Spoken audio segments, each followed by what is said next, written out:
حبيبي ده انا بعت جبت لينا فوق.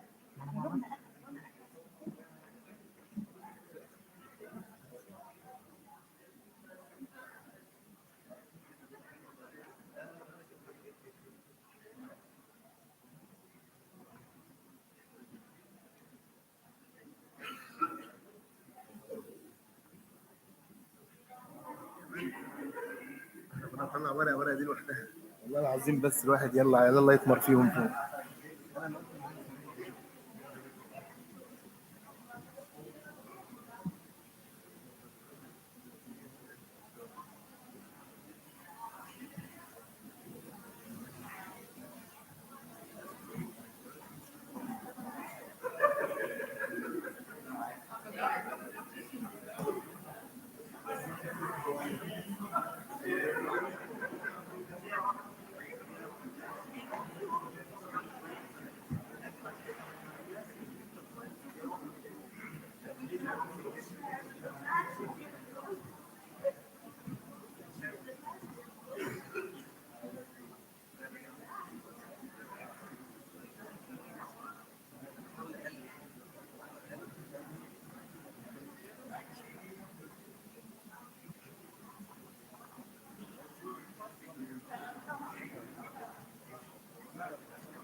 اوعى تدوس على البتاعه دي.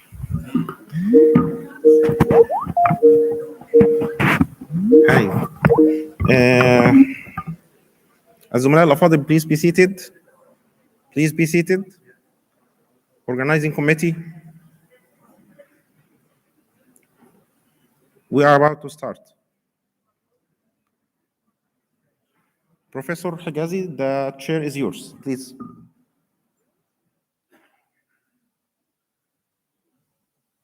الدكتور المعز.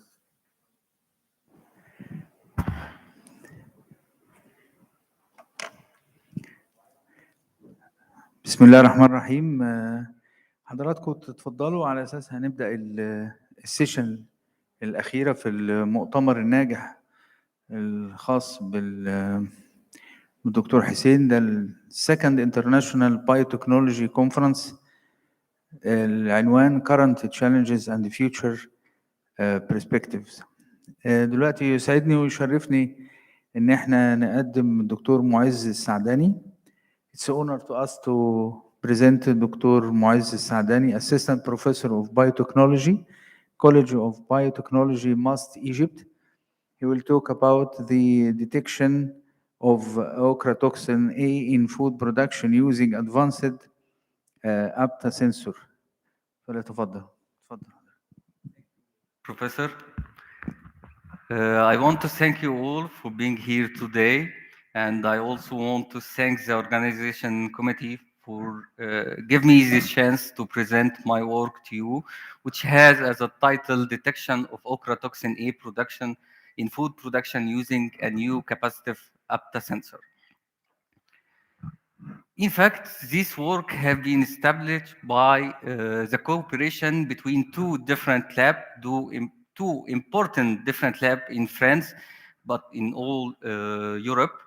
First one was CIRAD, which is the team of Professor Didier Monté, specialist in food safety control of contaminants in the food chain and specialist in the issue of mycotoxin. The second lab was an Institute of Electronics, which are the team of Professor Brice Sorley, specialist in sensor RFID and flexible electronic component and system specialist in the fields of electronics and microelectronics. And I will take this chance to thank them for accepting my invitation to be here with us today. So we meet together because we have a critical food problem, which are 25% of the world culture are affected by mycotoxin, by biological and environmental factors. Of course, this leads to very important impact, I want to say negative impact on the health of human and animal, and also a negative economic impact. So the part of solution, we can start to detect and quantify this mycotoxin the closer to the field with an instant result during harvest and storage and transport to evade the consumption of this food. So mycotoxin are a toxic secondary metabolite produced by fungus, mainly Aspergillus and Penicillium in the food production. There are many molecules of mycotoxin like ochratoxin A, B, and aflatoxin, but in this work, we will focus on the ochratoxin A. They are able to causing disease for both human and animal because there are carcinogenic, teratogenic, mutagenic, and sometimes deadly. So due to this toxicity, the international organization has established a maximum residue limit for consumption of this mycotoxin in the food. For example, the ochratoxin A, the detection is the consumption limit in the wine and drinks 2 microgram by kilogram, cereal and roasted coffee 5 microgram by kilogram, and for the instant coffee and grapes 10 microgram by kilogram. So there are already accurate detection methods that we can detect and quantify this mycotoxin by, for example, thin layer chromatography, ELISA, HPLC high performance liquid chromatography, and liquid chromatography mass spectrometry. But this method require an expensive equipment, qualified operated to use this method. And also, it's not portability. You can imagine you can take your HPLC and going to the field to quantify the mycotoxin. It's not logic. And the most important, they are a long process because we need to do a sample pre-treatment.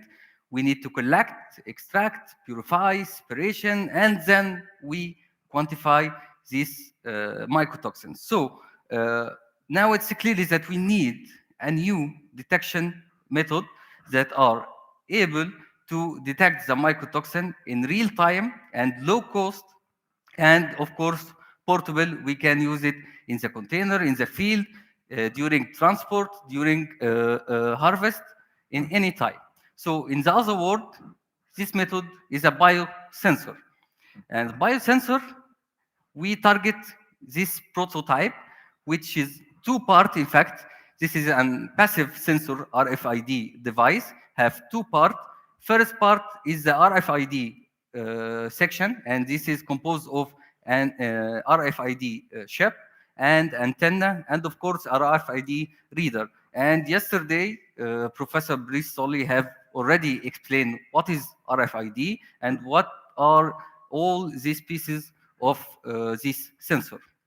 So the second part also is the sensor part, which is responsible for the information retrieval. And this is my work. So as I said before, Professor Brice has already explained this, so I will do it briefly. In fact, there are a wave emission by the reader picked up by the antenna, then power supplied to the chip, and then this wave have been emitted one more time to the reader to show up the result in a friendly, in a user-friendly way on your computer or your telephone or your tablet. By using a unique EPC code, electronic product code, for the traceability, and this we have talked about it yesterday, in fact.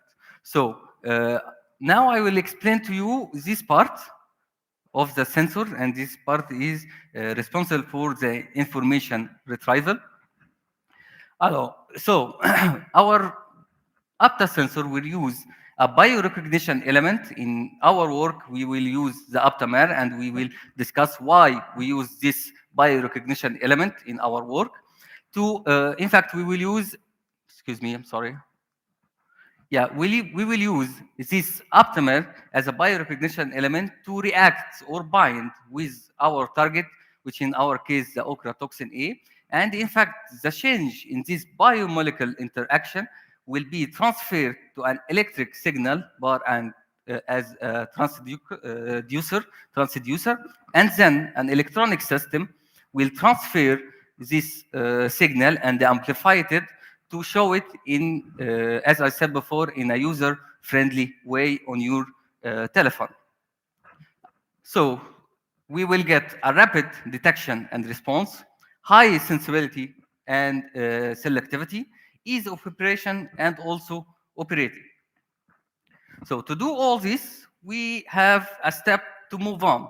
First step, we selected an aptamer selective against the ochratoxin A. Then we have to test the specificity of this aptamer that we have choose to use it as a biorecognition in our Apta sensor. Then we have to test this ability or affinity of this aptamer in a complex real sample. Then, and the most difficult part is connect all these molecules on an electronic system, then verify the functionalization of these all molecules on the Apta sensor, and test their specificity and sensitivity against the ochratoxin A. So why we use an aptamer? Aptamer already is a short single-stranded artificially synthesized DNA or RNA. They have a variety of shapes due to their tendency to form helices and single-stranded loop. They have the ability to bind to a target with a high affinity and high selectivity. And we use this molecule because they are easy to edit, they have strong affinity against the target, they have a high stability, long life, and of course it's a low cost, and you can synthesize this aptamer in the lab in vitro. So how to prepare our aptamer, this sequence or short sequence of DNA or RNA? Briefly, I will say briefly, by a method called SELEX, Systematic Evaluation of Ligand by Exponential Enrichment.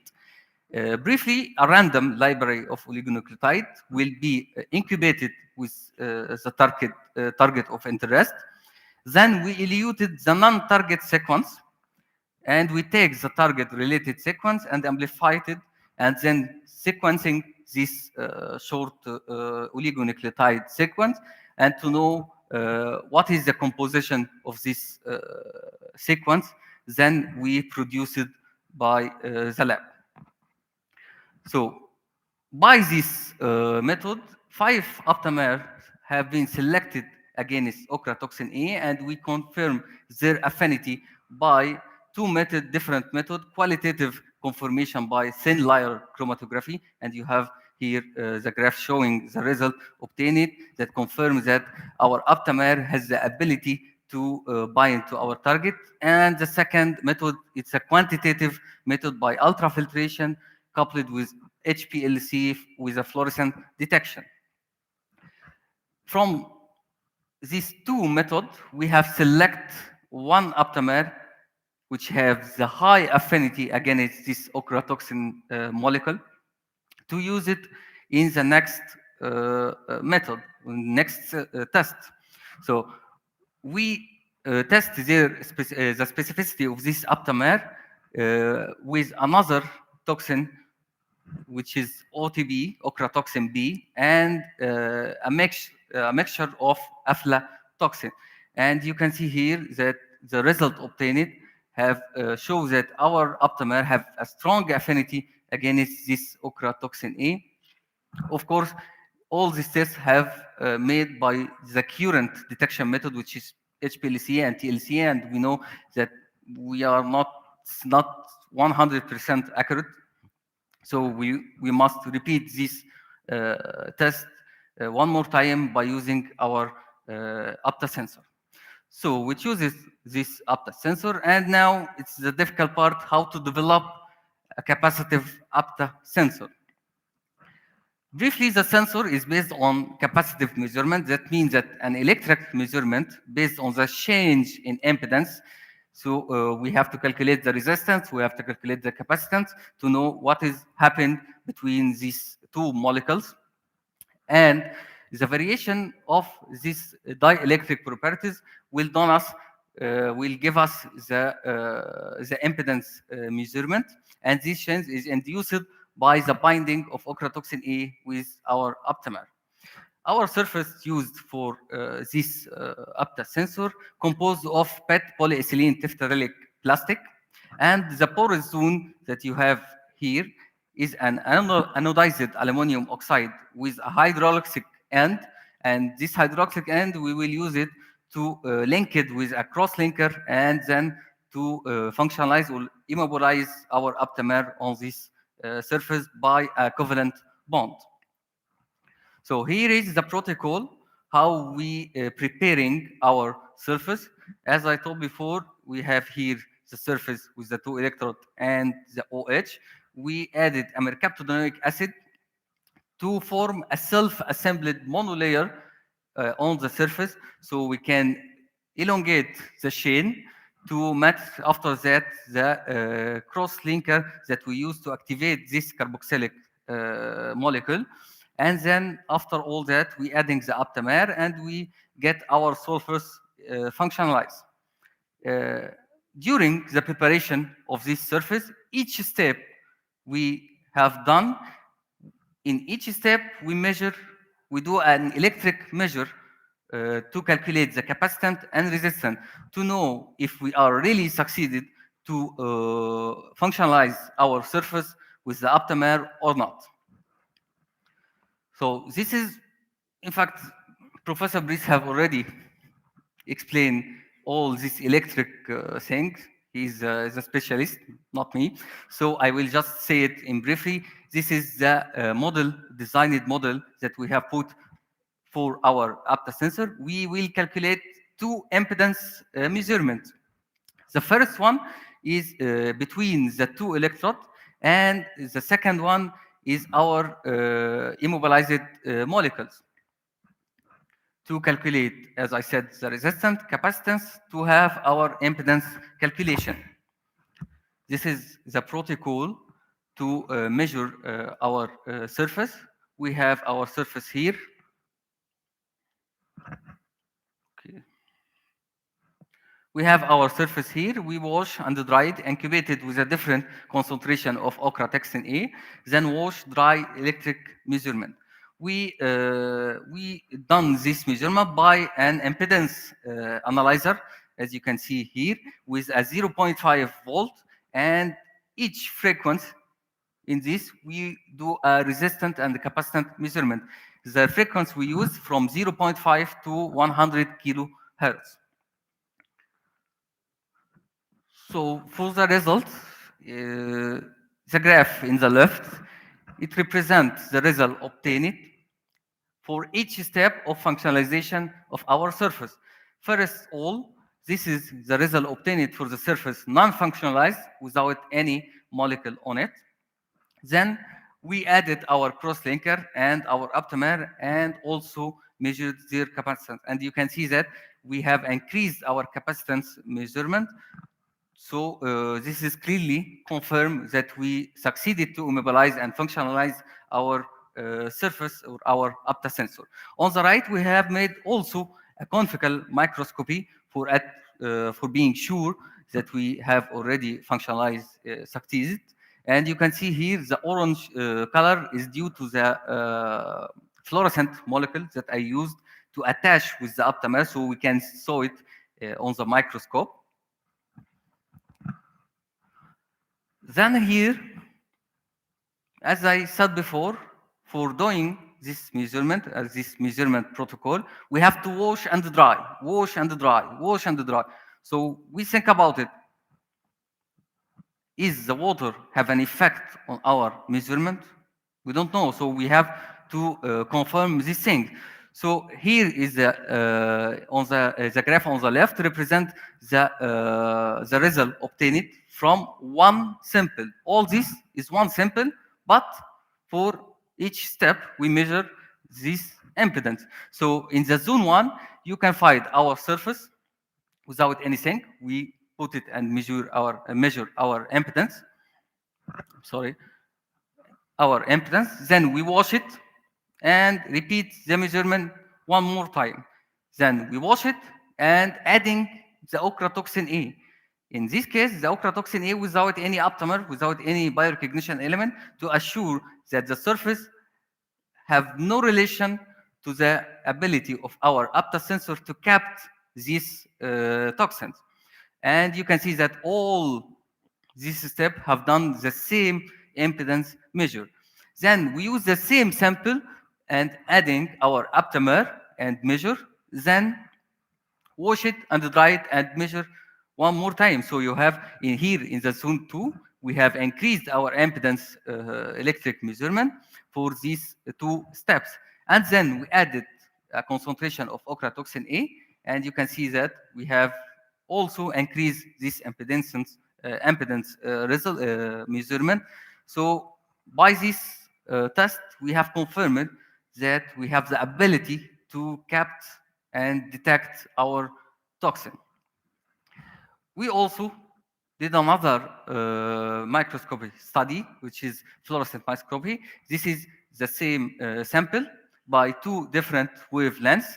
The first one to show the orange cyanine 3 molecule fluorescent, and after that we use another wavelength to show the ochratoxin, which is naturally fluorescent molecule with a blue color here.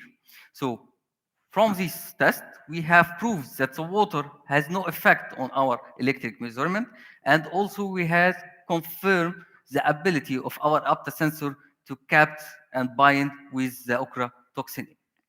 So we continue for another level, which is testing the sensitivity and sensitivity of our Apta sensor. Here is a graph on the left represents the capacitance obtained by using different concentration of ochratoxin A from 0 nanogram by milliliter to 3.5 nanogram by milliliter, which is very, very small concentration.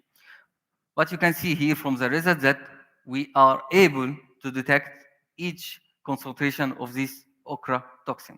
Then we calculated our sensitivity from for the graph on the right. You can see that there is two equation or two sensitivity for our Apta sensor from 0 to 1 nanogram and another sensitivity from 1 to 3.5 nanogram by milliliter, which is a linear sensitivity, and this is very, very important to have a linear sensitivity.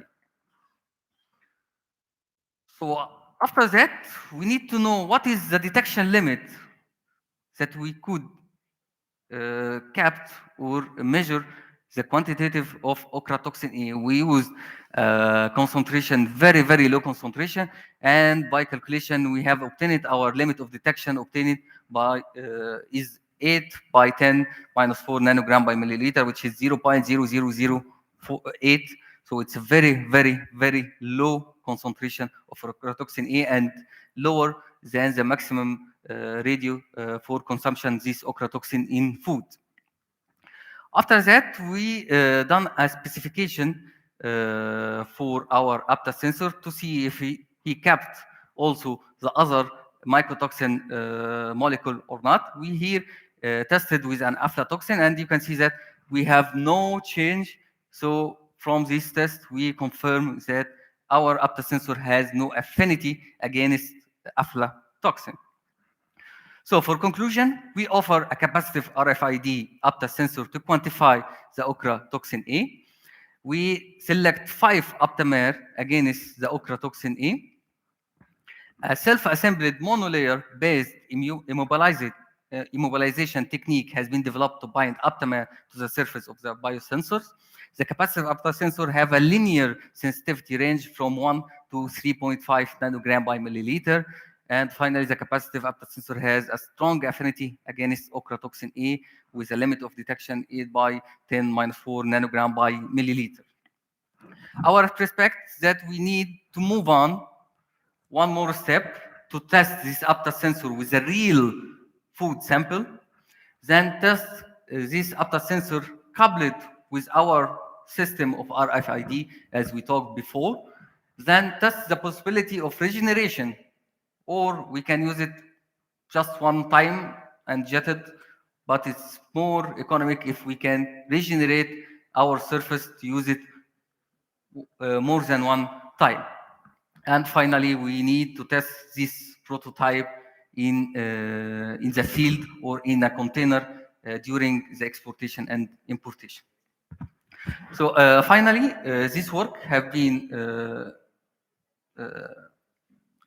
each step of this research work have been discussed in many or several international conferences during all over the world.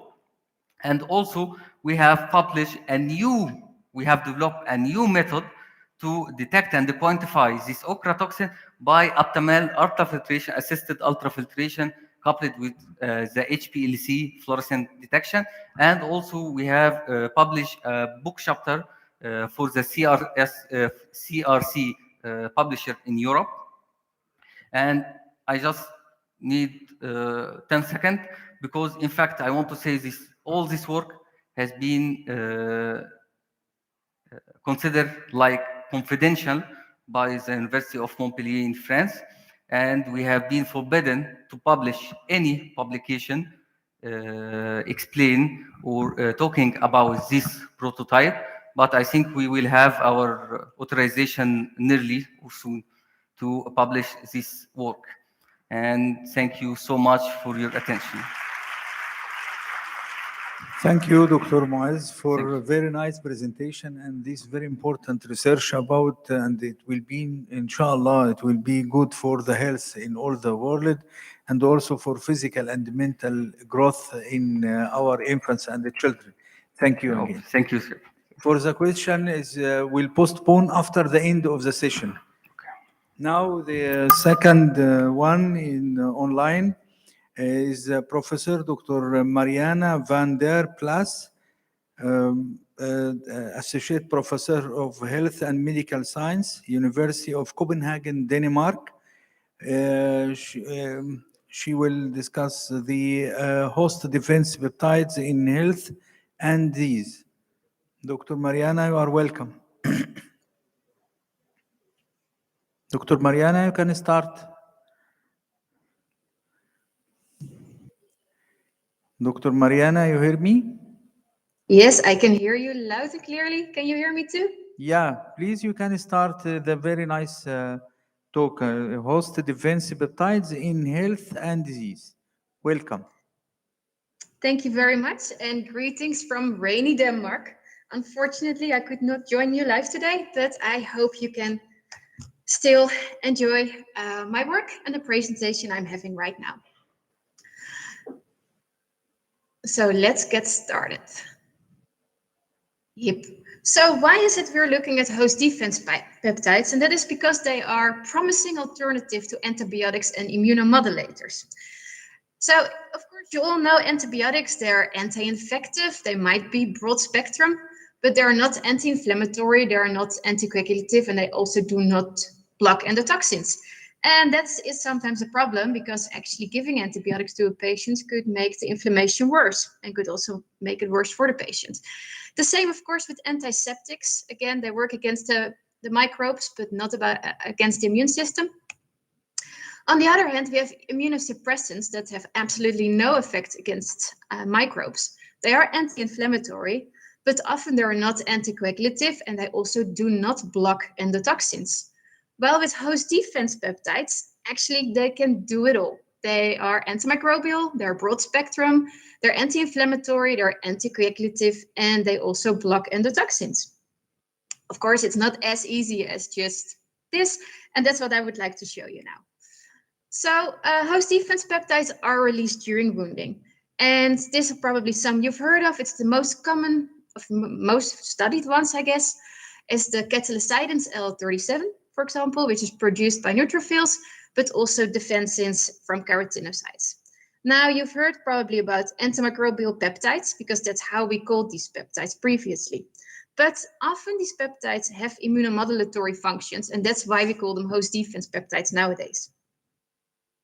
But this is just a few, and now I just would like to show you very quickly something of a recent study we published, where we had a look at the peptidome in wound fluids using mass spectrometry. So we had these patients here, which you can see on the left, it was 1 week after surgery, and these were healing very well. You can see there's low inflammation. Well, on the other side, we had patients where the wound was not healing, and actually all these 3 patients had Staphylococcus aureus infection in their wounds. So we looked at the peptidome, so all the peptides that were in the wound fluids. And for example, what we found in all patients, fibrinogen, here's the entire sequence of fibrinogen, the beta chain, and the N-terminal part of fibrinogen actually encodes for a host defense peptide. As you can see here, it's antimicrobial and anti-inflammatory. It's called GHR28. And this peptide we found in the low inflammation group. Then another protease, which is well known, cathepsin G. It's released by neutrophils, and of course it has a lot of proteolytic functions, but actually it encodes 3 antimicrobial domains in the protein itself. And 2 of them we found back in our wound fluids. As you can see here, this is one of them, and the other one on the C-terminal part of cathepsin G we found as well. And this we found especially in the patients that were the high inflammation and infection. And that also makes sense because there is a lot of neutrophils that are going into these inflamed wounds, and they degranulate, and then cathepsin gets released. So it's also logical we find cathepsin fragments there. But just to give you some other ideas, this is another one, kininogen. It's important for coagulation, but it also has an antimicrobial region that's here. which we found in all patients, but especially most abundant in the low inflammation group. Finally, one more example, it's alpha-1 antitrypsin, which is a protease inhibitor. And the C-terminal part of this molecule is also an immunomodulatory peptide called C36, which we also found in all these patients. So this is just to give you an idea where host defense peptides are coming from, because it can be any protein actually that we have. Of course, there's some specifics. They're normally cationic, so they're positively charged. They often contain alpha helixes in the sequence. They're amphipathic, so the way the amphiphilic and the hydrophobic and the hydrophilic parts are arranged. It's in specific sequences in the molecule, and they're also normally between 15 and maximum 50 amino acids. So just to get you a bit of an idea. But once, especially what we've been investigating is those from thrombin. Because thrombin is actually having several host defense peptides. So you all know prothrombin that we just have in our blood. It can be activated after wounding by factor 10. Then you get the active thrombin, and that induces coagulation, and it also has a pro-inflammatory role in innate immunity. But if we then digest thrombin with neutrophil elastase or with active thrombin itself, it's autolytic, then you get those 11 kilodalton C-terminal peptides, TCPs, thrombin C-terminal peptides, we call them, and they are inducing aggregation of bacteria and PEMs, and thereby they are sort of, how would you say it? They make sure that the infection doesn't spread so much, because they make sure the bacteria are close together and also the bacterial products. But this molecule can be further digested. And then we have those 2 kilodalton C-terminal peptides from thrombin. And those are immunomodulatory and antimicrobial. And of course, well, this was first in vitro. We wanted to know, do we actually have them in vivo? Do we find them in wounds? So, and we do. So we took some wound fluids. That's what you see here. This is Western blot with antibodies against the C-terminal part of thrombin. And you see here, this is 2 acute wounds. You see especially the 11 kilodalton TCPs are here, that are the aggregating ones, although some of the smaller ones are here as well. While here, chronic infected wound fluid, you don't see those 11 kD much, but especially those smaller immunomodulatory peptides are found. And also on the other side, what you find here, this is actually material from a wound, fibrin slough, that we took from a patient, and then we had a look what's inside there. And what you see here, it's a neutrophil inside the wound, and all those small dots here, I hope you can see it, that's bacteria. And then if you look in more detail, as you see here, this is a Staph aureus in the neutrophil. It's all those black dots around it. Hope you can see them. That's actually peptide. And the same, this is a Pseudomonas, where you can see those same, it's a bit less clear picture, but we have those same dots around it. So the peptides are actually binding bacteria inside of wounds. Then we also did mass spectrometry analysis, what you can find here. And we found, first of all, these 2 peptides. It's HVF 80. Then we have FYT, it's 21 amino acids. And this is the whole sequence of FYT21. And you can see here, HVF just starts 3 amino acids later. It's just slightly smaller. But then also we found another one in a recent study, and that's one is starting with GKY, which is actually 4 amino acids bigger than FYT21. So we have different thrombin fragments, but they're all active in vivo. And we also find them in vivo. So, and what is it exactly these thrombin peptides are doing? So they suppress inflammation. So what we did was we had a look in the mouse model, where we injected the mice with LPS. You see, of course, induction of pro-inflammation. Here you can see it by production of TNF-alpha. And when we then, after half an hour, gave peptide as well, you see the pro-inflammatory response is reduced. The same for MCP1, which is another pro-inflammatory molecule. With LPS, there's a lot of MCP1 release, but then with peptide as well, it goes down. Then we also had a look at the production of reactive oxygen species. And that's what you can see here. So this is also, again, in mice. Then we give a probe where we can visualize the reactive oxygen species. And with LPS, you see a lot gets produced. And then if we also add peptides, it's almost back to the control levels and also what you can see here. Then we wanted to find out, of course, why is it that this peptide is doing it? What is exactly going on? And that's what I would like to show you here. So this is a monocyte. This is the cell membrane. And you see here that small black dot. That is actually a TLR4 receptor. And the TLR4 receptor is the receptor that binds LPS and therefore induces signaling cascade.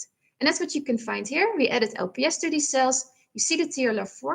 It dimerizes upon LPS binding. You see now two small black dots, and the big black dot is the LPS molecule. So, and that is actually how the cell gets activated. And then if we add peptide as well, which you can see here enlarged, you see here the big LPS molecule, and surrounding it are those small black dots, which are the peptides. So what happens is the peptide is surrounding the LPS molecule, and therefore it no longer can bind to the TLR4 receptor, and therefore you don't get cell activation. So that's how this peptide is actually functioning. But we had a look at LPS, but of course during infection there's a lot more produced than just LPS by bacteria. So we had a look at all kinds of different PEMs, so bacterial products, and also from other microbes. So here you see Pseudomonas LPS. This is then NF-kappa B activation, so direct way of looking at cell activation. And this is just LPS itself, and then this is different ways of incubating. Either we gave peptide and LPS at the same time, or we had different incubation steps by giving one earlier and then afterwards the other. But you can see no matter how we gave it, it worked for all. Then we tried different type of LPS from other bacteria. E. coli, it's also a really nice reduction.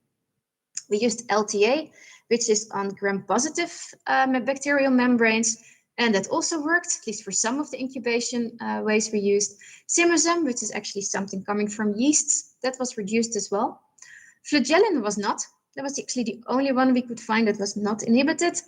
While Odiens, which is sort of bacterial DNA, it was also reduced. As you can see, none of it is completely reduced, but we found a clear reduction in pro-inflammatory responses, as we also see in vivo.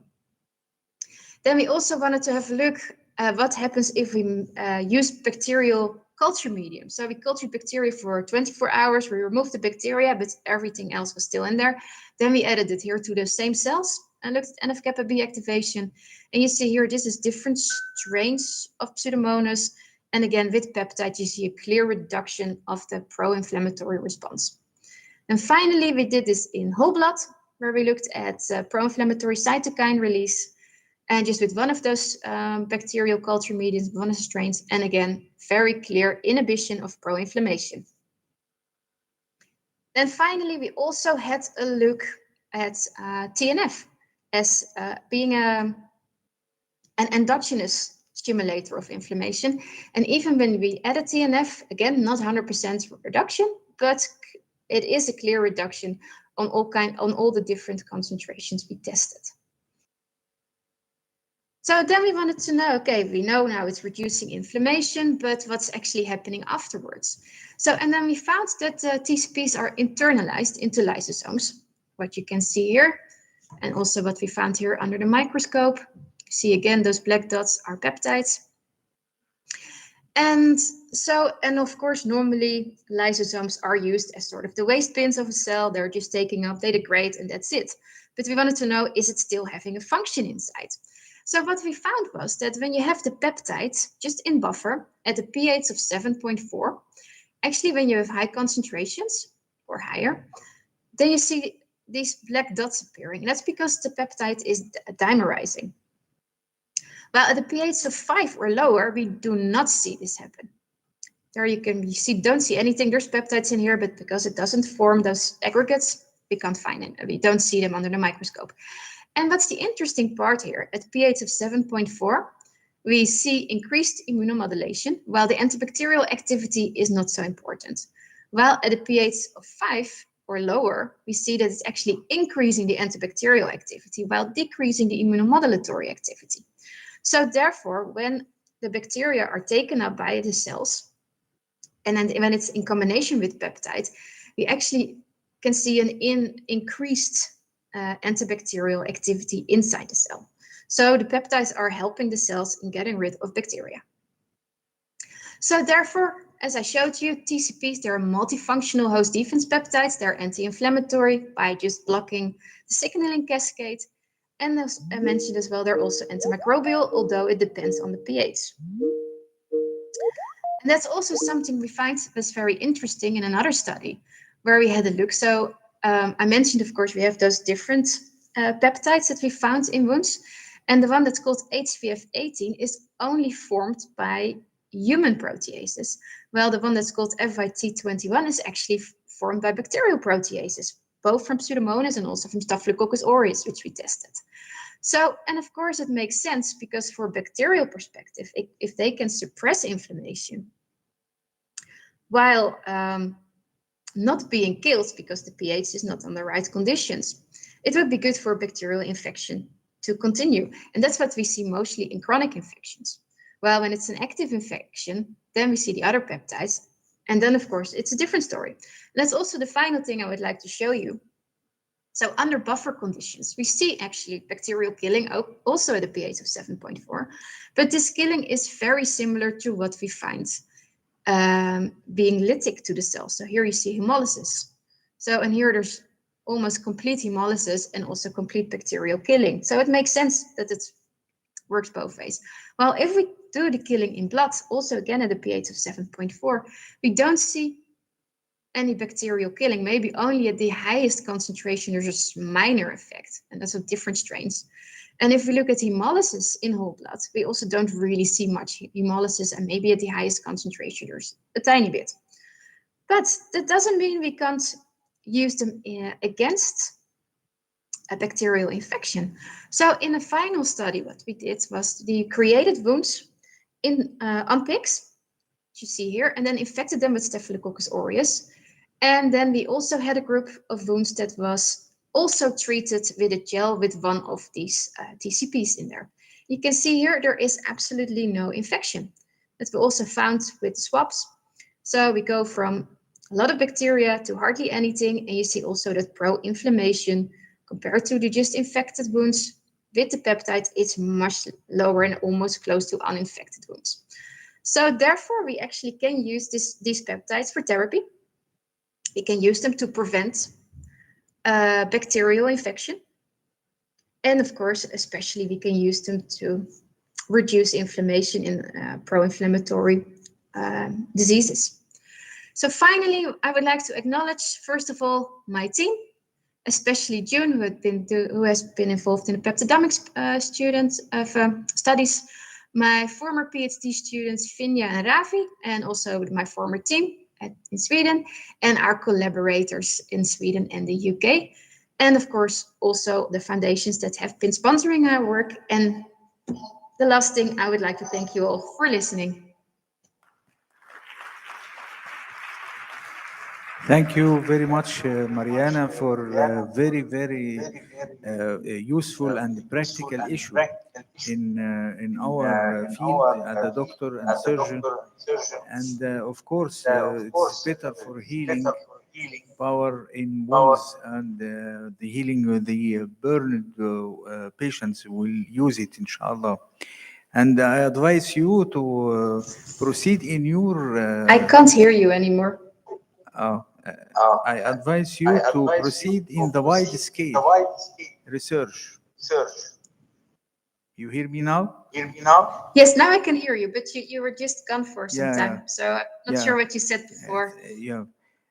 Before I just thank you very much for your nice presentation, and of course it is so practical and useful for the doctors and the surgeon in the healing power of the wounds, and especially the burn. You hear me now? Okay. Yes, I can hear you very well. Yeah, and I advise you to proceed in your very wide scale research. Because it will be helpful for the pharmacist to introduce the intelligent and targeted anti-inflammatory drugs. Thank you very much. You're very welcome. Yeah, and if I just... if you please, you can stay with us or you will leave. You can, because the question will be, any question for Dr. Mariana from the board now? Dr. Hussein? Dr. Hussein is here. Anyway, if you please, you can stay with us online, because anyone in the floor can ask you any question, please, Mariana, if you... Absolutely. Yeah, and welcome again, and thank you very much again. Bye-bye. Thank you. Bye-bye.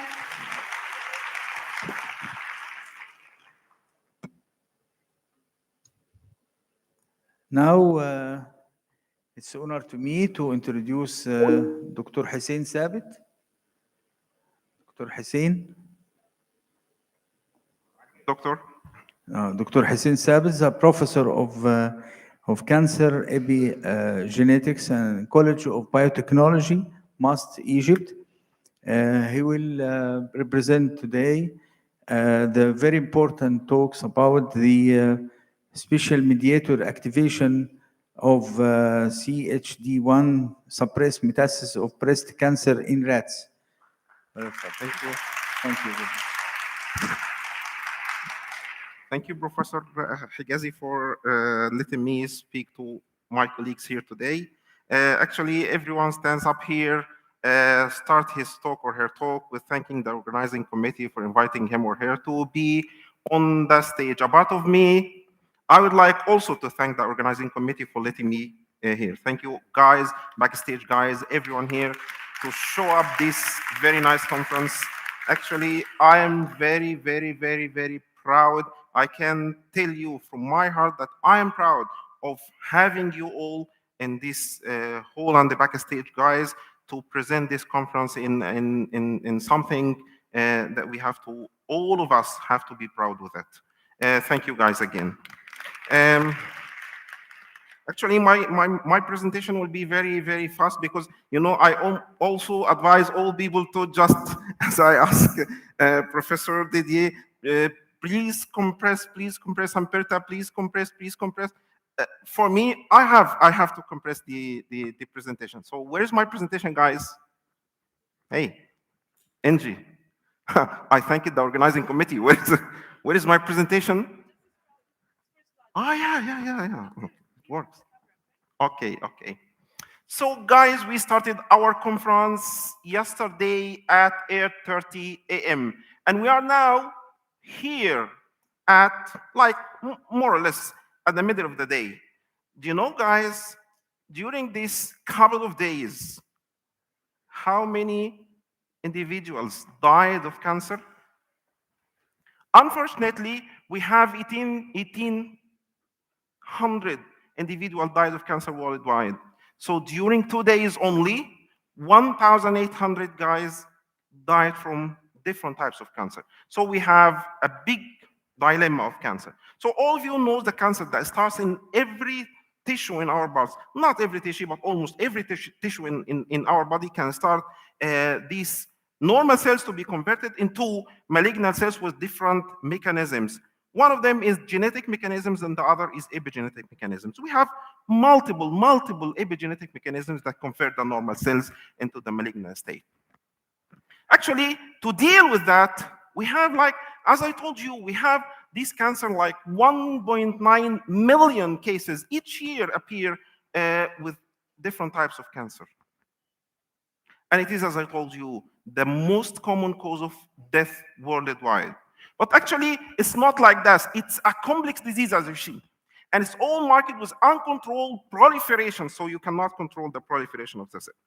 That's why my talk today is how to control the proliferation of these cells to be in the manner which is nice for it. So it is caused by accumulation of mutation, whether this mutation is called genetic mutation, as we have been learning in our schools, but also we have a good type of mutation which is called epigenetic mutation. And this is the other type that I will check right now, which is epigenetics.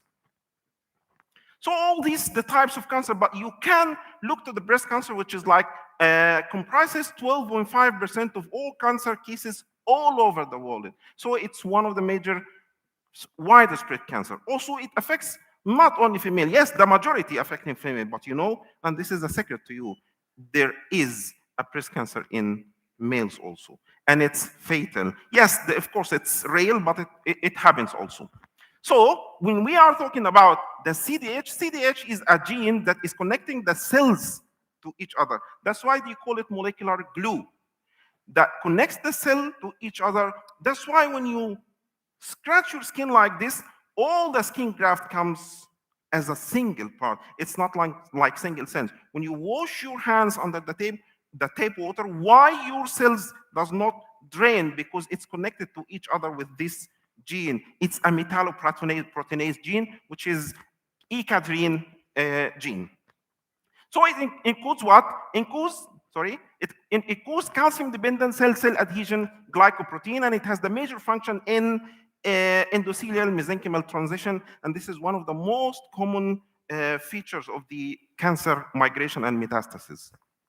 So here, we have to check the cyclin-dependent kinase gene are the families of protein kinases that discover for their role in regulating the cell cycle, and CDH is one of them. Yes, because it's working in the metalloproteinase matrix of the cell, and also we have one single gene which is controlling the cell growth, which is CDK11. It's one of the cyclin-dependent kinase inhibitors. But to come up with a mechanism to control or to activate some genes or to control some genes related to cancer, you have two types of genes. Upregulated gene, which is not the normal situation, or downregulated gene, which is also it's not the common situation of the cells. So if you are dealing with cancer, you are, in your mind, you are aiming to upregulate the downregulated one and downregulate the upregulated one. So you have to modulate this. This can be done by CRISPR. So CRISPR is a mechanism. I cannot show you the mechanism because all of you as students or my professors know well what's the CRISPR. But I will tell you at the end of this presentation that this technology is changing the world of biomedical science research. Right now, you can edit everything related to cells, whatever the type of cells, it's plant cells, animal cells, human cells, whatsoever the kinds of cells, even the microbial cells. So you can regulate it, you can upregulate, you can downregulate, whatever the type of gene you want using this technology. Okay, so I'm interested in this mechanism since 2019, but I have worked in this mechanism starting from 2017, and alhamdulillah, we come up with this paper with one of my colleagues dealing with breast cancer cells, how to edit the CDK4, B107, and TGF-beta and other genes. And this paper, I will show you it at the end of this presentation. And also, I have some work related to breast cancer, especially breast cancer, and how to use the CRISPR-Cas9, and this paper has been published in 2019, also related to breast cancer cells. And the last one, we deal with breast cancer here. We activated the CDH, which is a cyclin-dependent kinase, as I told you, the metalloproteinase gene. We activated this gene using CRISPR-Cas9s in breast cancer rat model, because we cannot access this model in humans, so we worked in rat. And this is the mechanism. I'm not sure it's not the time to discuss the mechanism in details, because I think it talks like 2 hours to discuss the CRISPR mechanism. But this is in general 3 plasmids. You can merge these 3 plasmids and insert the single gene that you want. In our case here is CDK, which is cyclin-dependent kinase inhibitor, and this is the ecadrine gene, the molecular glue. We targeted both genes to activate the CDH and to downregulate the CDK11. By using of these triple heads, you can insert a single sequence of DNA inside the cancer cells, and with the molecular scissors protein, the Cas enzyme, you can cut the defective genes and replace the other one. So we did it, alhamdulillah, for those 2 genes, and I will show you some of the results that we come up with. And this is the mechanism. It's normally, by the way, for one of my students asked me, is CRISPR technique is very complicated like this? The answer is no. It's not big deal. It's a cell culture. normally, who has some experience in the cell culture facility that is found elsewhere, you can perform the experiments of CRISPR easily. It's not like it's reagent A, reagent B, reagent C. It's not a big deal. So for the guys, the students, don't fear of the names of the technology. It's CRISPR genome editing. You hear like you are talking about very precious thing and very complicated thing and very sophisticated. It's not like that. It's very easy, like you are culturing any types of cells. So for deactivation of CDH1 and knockout, so here we knock out the gene CDK11, cyclin-dependent kinase 11, and we made dual transfection, and finally we make a transfection with the reagent itself to make sure that everything is okay. Why we did that? CRISPR is coming in a big solution, complicated solution. So I asked myself in the beginning of this work, so what if I target my cells with the CRISPR only? So what is the effect of this reagent, the carrier reagent, which is very complicated? And by the way, Perta, the company says it's a secret, so I don't know what's inside the bottle.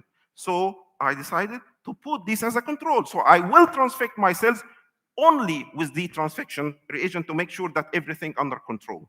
So the CRISPR mechanism, in a snapshot, as I told you, it's a mechanism by which he can modulate the genome of any organism. This organism might be rats, animal, plants, even microbes. And now they are thinking about to modulate the genome of viruses. And this is one of the approaches to combat COVID-19, how to modulate the genome of the viruses. And if you come to a specific part of your DNA, you can make this deassociation of bases and cut, and then the enzyme can rejoin the bases at the situation you want, or the loci you want, and then you can, by this technology, you can add a specific gene or remove another gene. This is called gene correction. So you are writing again. That's why CRISPR, they call it rewriting your genome, because you are writing ATCAGG. So this GG, you can remove them. If it is single nucleotide polymorphism, this is the defect, because some genes are only related to single nucleotide polymorphism. So you can remove this gene, not segment of DNA, whether it's long or short. Okay, you can remove it and replace it with the normal or the correct version. So in this experiment, we used rat, as I told you. The 4 normal groups that everyone worked with the animal model knows it, no need to discuss it. But actually, what happened here is, by the way, we got the institutional review board, because this, before publishing, all that we have been asked about these issues. So normally, we make immune compromisation for the mice using cyclophosphamide. Single doses of cyclophosphamide can reduce the immune system of the rats. Why, Dr. Ahmed?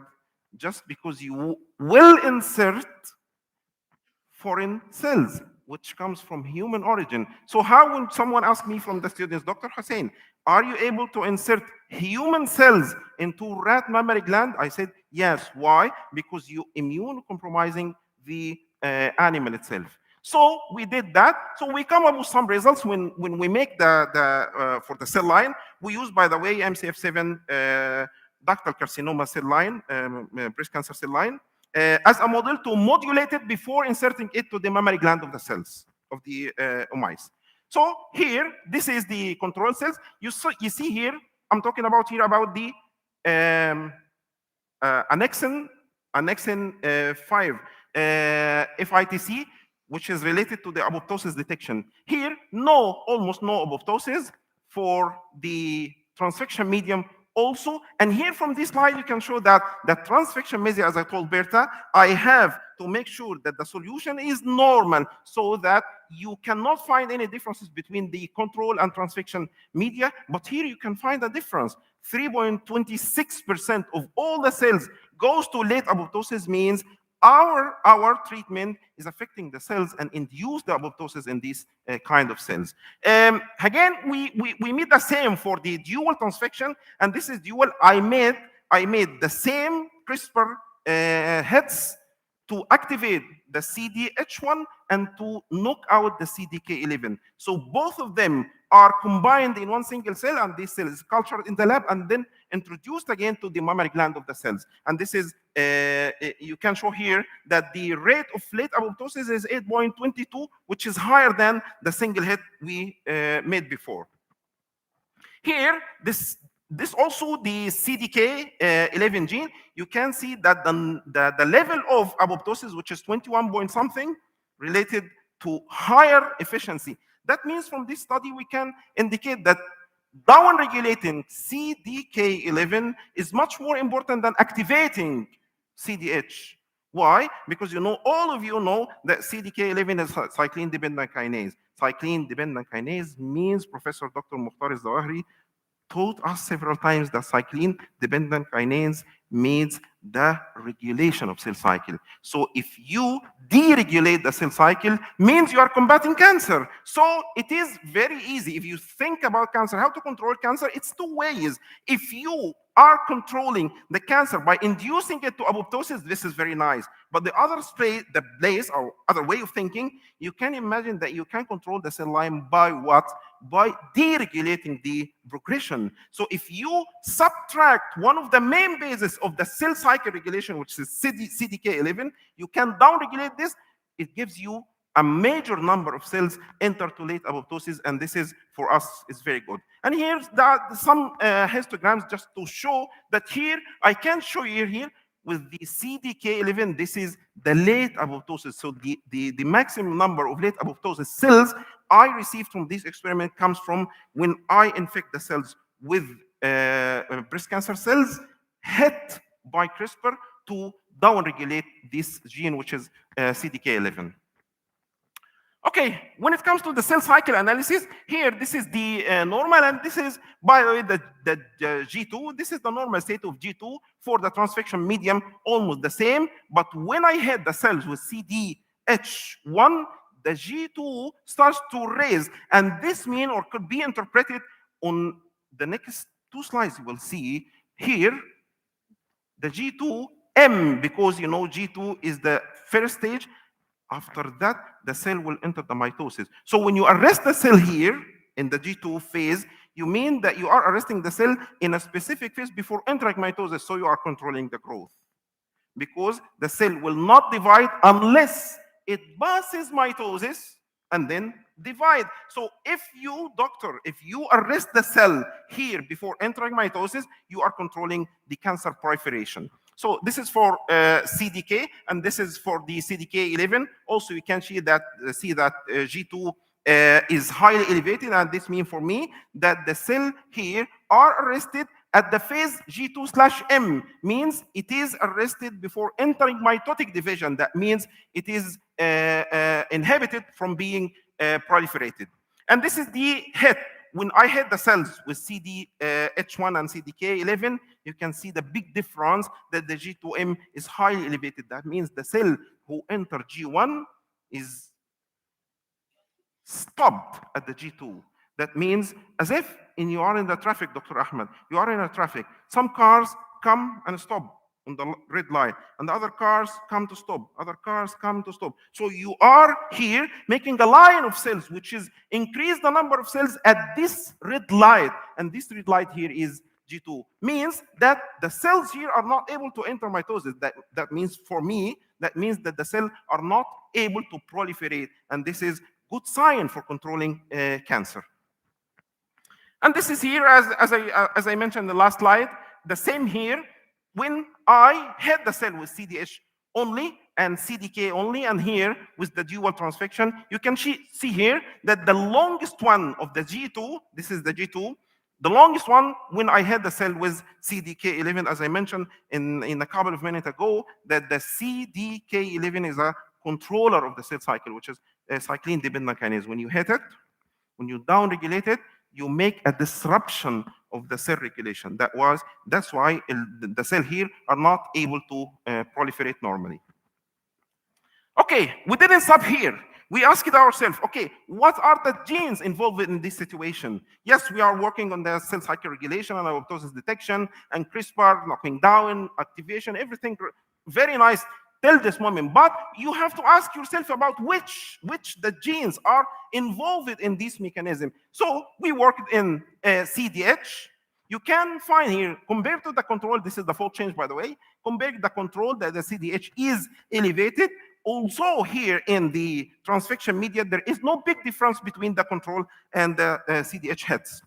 For the CDK11, you can find that minor, because of what? Because of we made a knockdown. Knockdown, Dr. Mukhtar, or knockout? Knockout, knockdown. What's the difference? Oh, if you are making for the gene, knockdown means you down-regulate it.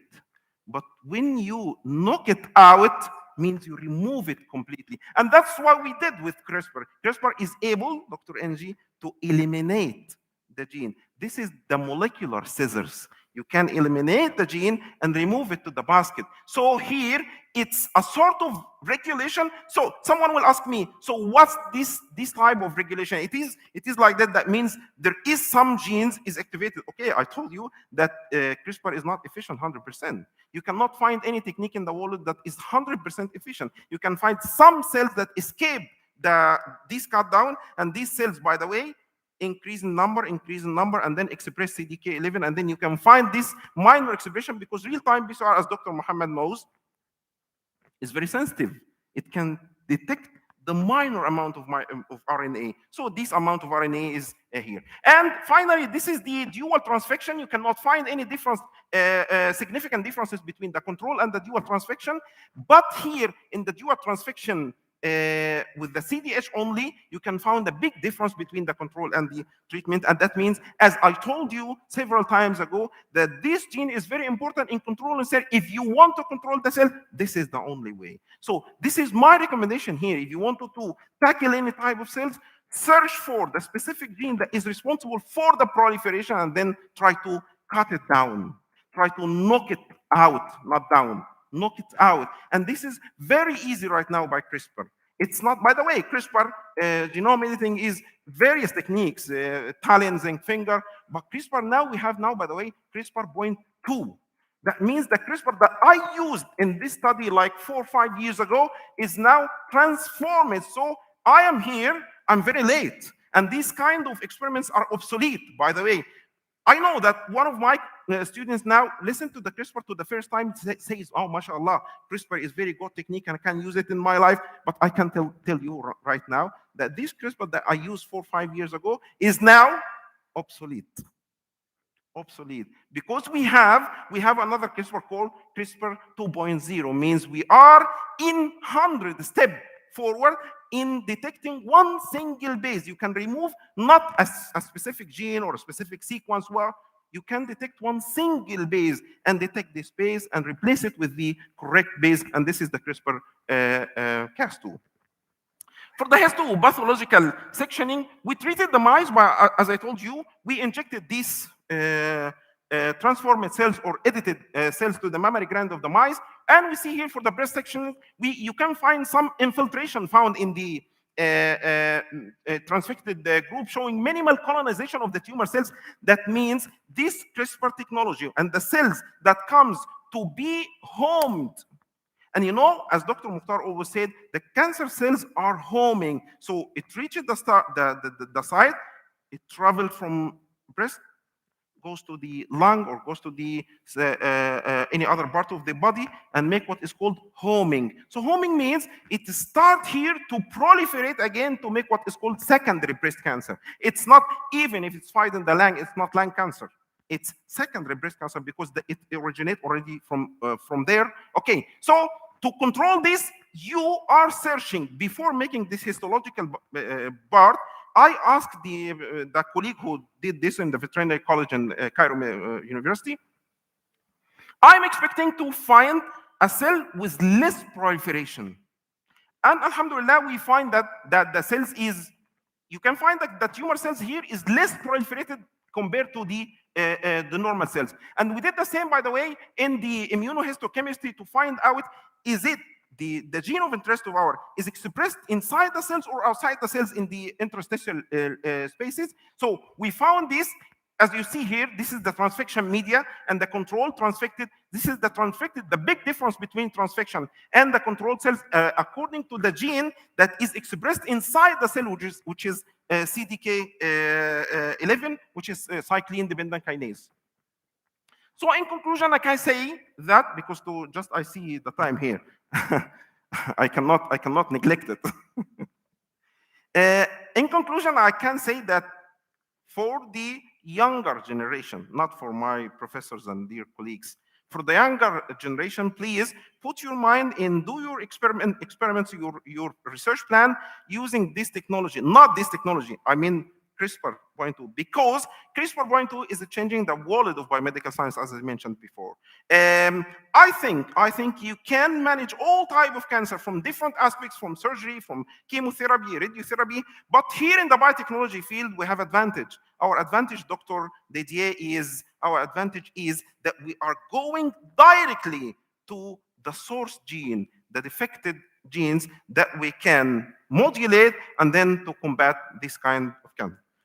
Finally, I would like to thank all my teams, Dr. Shaima, Dr. Osama, Sotfa, Basan, Nurhan, Magda, Doha, and Mariam, Dr. Hussein Tombol Eglu, Dr. Prince, Dr. Zaki, and Emre Shivik. These are the guys that are joining me all the time in this work. Thank you again.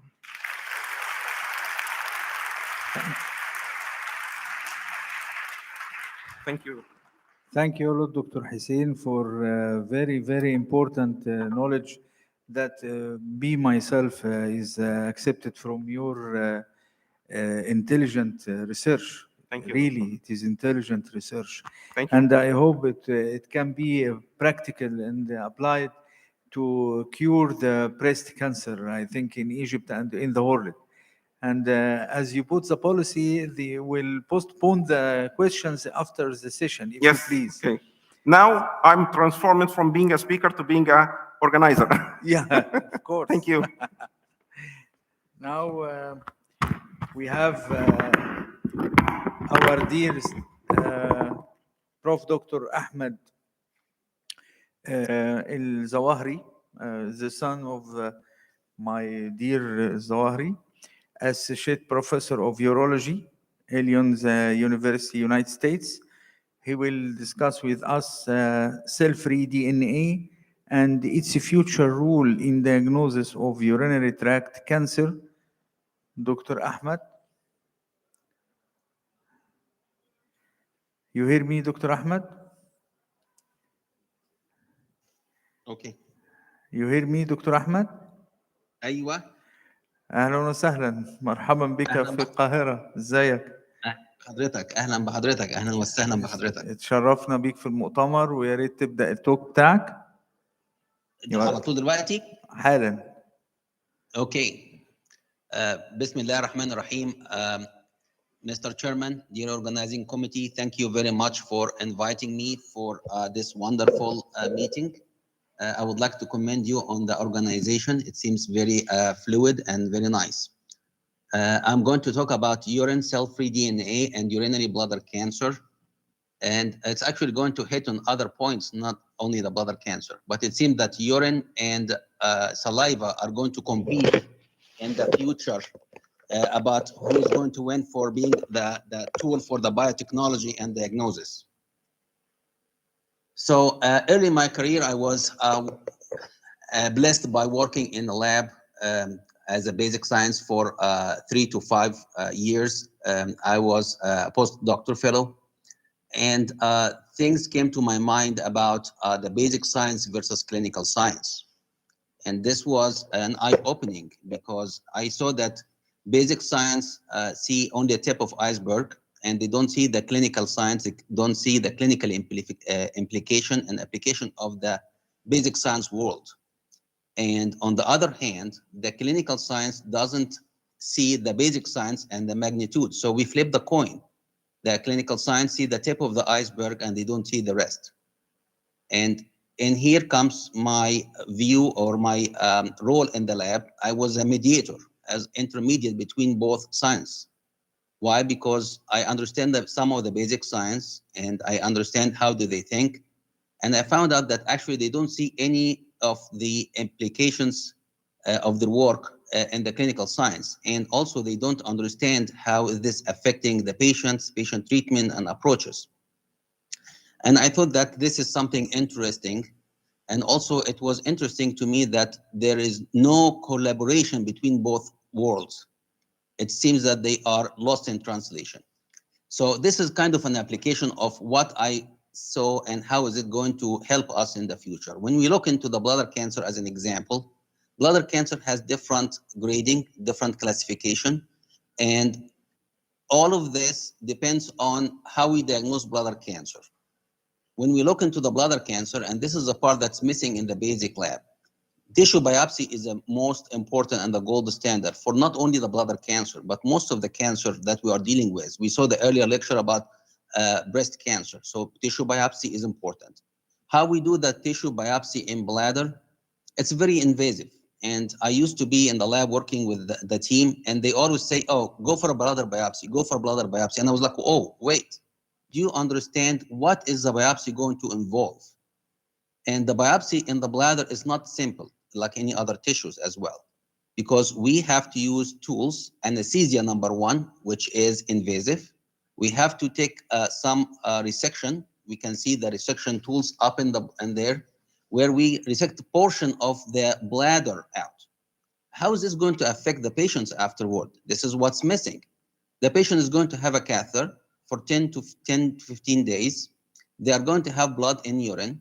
They're going to have spasms. The catheter is very annoying, causes pain, discomfort, and after the healing process in 2 weeks, once the patient starts to feel that he's going better, now they go back again and start to have some recurrence of the biopsy again.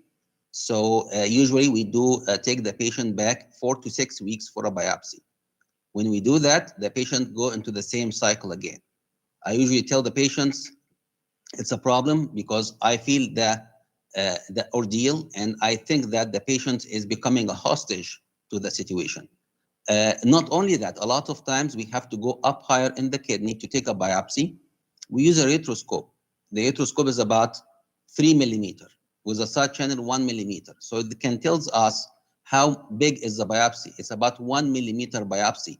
And a lot of times we go 4 or 5 times to get adequate biopsy. And still we send to pathology and they come back and they say biopsy is inadequate. And you can imagine how bad it is when I ask the patient to go back. So we see that the current problems we are facing, we are using tissue biopsy as the gold standard. Tissue biopsy is invasive. It's associated with complications, intraoperative or postoperative, inadequate sampling, and also it does not fit with the molecular diagnosis that we are looking for, which is going to be helping us with the precise medicine that we are aspiring to have. Also, a lot of times we can have false results if we have BCG treatment or chemotherapy. So I'm looking for the ideal marker. The ideal marker would be high sensitivity, high specificity, ability to predict and grade cancer, reproducible, non-invasive, cost-effective, and it should be user-friendly. And this is all our criteria that we're looking for. Do I have this criteria now? When we look at the markers we are using and they are FDA approved, we have multiple of them. But if we look into this table, the sensitivity is a huge range, between 20% to 100%. Specificity is the same. So really, whenever we compare these with the cytology that we have now, there's no much difference. And this makes us cytology more frequent, which has been in use for decades. So do these biomarkers that we have currently help us with avoiding invasive approach? This study looked into that, and they looked into if the current biomarkers going to replace cystoscopy for evaluation and surveillance. And they found that they don't. So the current biomarkers really didn't help. So whenever we summarize this, we don't have the ideal biomarker. We don't have molecular classification that helps us with the current situation. So we are looking for an alternative. What is the alternative? We have a liquid biopsy. What is liquid biopsy? It's a biopsy that we can take from plasma, saliva, or urine. When we look into this, it's minimally invasive, easy to obtain. It's available anytime compared to tissue biopsy. And the sample contains actually many molecules, and sometimes it is enough to have the diagnosis. So what about the urine cytology or urine liquid biopsy? It is actually very promising. It's ultra minimally invasive. The blood has cell-free DNA and it's more invasive compared to urine. Urine is easy to obtain. And actually, they found that urine supernatant and sediment had high rate of cumulative mutation of DNA. So it's rich. And if we look into this table in here with this group, they actually summarized how liquid biopsy can be advantageous for us. And I'm stressing in this in the systemic help with this because it's going to give us systemic sample, serial sampling, and it is going to represent the heterogeneity of the tissue that we get. Okay, so where is urine cell-free DNA coming from? It can be coming from urinary tract cell shedding, the circulating DNA. So any DNA coming from anything in the body is going to be filtered through the kidney. And this is one thing that's very important for the future because we can use it for diagnosis of other diseases. Also, it's going to have some non-human DNA from bacteria and else. Biomolecules in urine. We have different biomolecules. You can see cDNA, etc. And all of these can be very helpful. Sources of urine cell-free DNA. As we mentioned, the urinary tract cells can be coming down from with urine. We have about 3 million cells exfoliated every day. Some of these are undergoing partial apoptosis, and this will release the DNA fragments into urine. This is what we are looking for. And actually, some studies, which we are going to mention, found that the supernatant of urine is better than sediment, and some found that actually this can provide as many information as we can obtain from the plasma cell DNA. What are the conditions that can contribute to urinary cell-free DNA? Of course, my topic here today, bladder cancer, other urologic disease, such as infection, interstitial cystitis, kidney diseases, all of these are going to be contributing to the urinary cell-free DNA. Fetal cell-free DNA from a maternal mother, urinary tract cancer, so kidneys and other cancers. What are the types of DNA? There are high molecular weight DNA and low molecular weight DNA. The high molecular weight is necrotic cells, lymphocytes, and normal cells. And the lower molecular weight are the part that we are interested in, which is going to be circulating cells from the tumor or the DNA from apoptotic cells. So the questions comes in mind. Could urine cell-free DNA have a role in diagnosis of urothelial bladder cancer? Can it be a future biomarker? Can it help with possible early detection of cancer? Can play a role in surveillance and prognosis of cancer? And some of these studies are going to give us some answers. So this study, they were looking into the urine supernatant sediment versus plasma to see if it's going to give us enough tissue, I would say biopsy sampling. And they found that urine supernatant, and you can see in the figure in here, it's actually as close to the tissue biopsy compared to the plasma and the urine sediment. So it is harboring some benefit for us. What about the clinical utility of urine cell-free DNA and the plasma in detecting tumor DNA in kidneys and bladder cancer? These three studies showed that, and this is cumulative results, that cell-free DNA in muscle invasive bladder cancer, when it is localized disease, it was not great using their technique. However, when it is metastatic disease, it reached up to 75%. It is still not so great, but it is having some need for modification for the techniques they are using. How about for prognosis? When we look into this study, they looked at the genomic alteration in liquid biopsies from patients with bladder cancer. And they concluded that their cell-free tumor DNA can be detected in both plasma and urine, even in patients with non-invasive.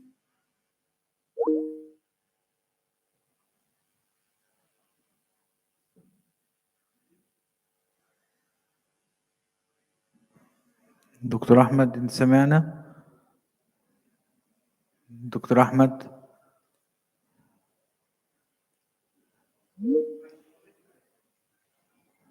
دكتور أحمد؟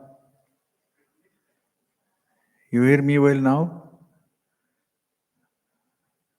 Techniques they are using. They are looking into the quantification, DNA integrity, mutations, or methylations. This group looked into that concentration, and they found that it is helping with obtaining some good sensitivity. False negative is still relatively high, with about 37%, but it's much better compared to cytology. If they are using this group, use urinary cell-free DNA quantification as non-invasive biomarker for bladder cancer. And they found that there is logarithmic dependence between the volume and the concentration of urine portion and the diagnosis of bladder cancer. Another technique showing that topoisomerase 2 alpha expression in primary non-muscle invasive bladder cancer holds some potential promise in the future, as they found that it is associated with high rate of recurrence and progression. So this can be promising for prognosis of the disease. Using the urinary cell DNA integrity, another study, and this showing that the preliminary data they have that the integrity of the DNA is potentially a good thing for diagnosis of the non-invasive bladder cancer. And they assume that this is very helpful for the diagnosis and early detection. Another study looking into the detection and surveillance of bladder cancer, and we can see that they use the technique that they help them to have sensitivity of 93% for early detection, and for the progression about 92%.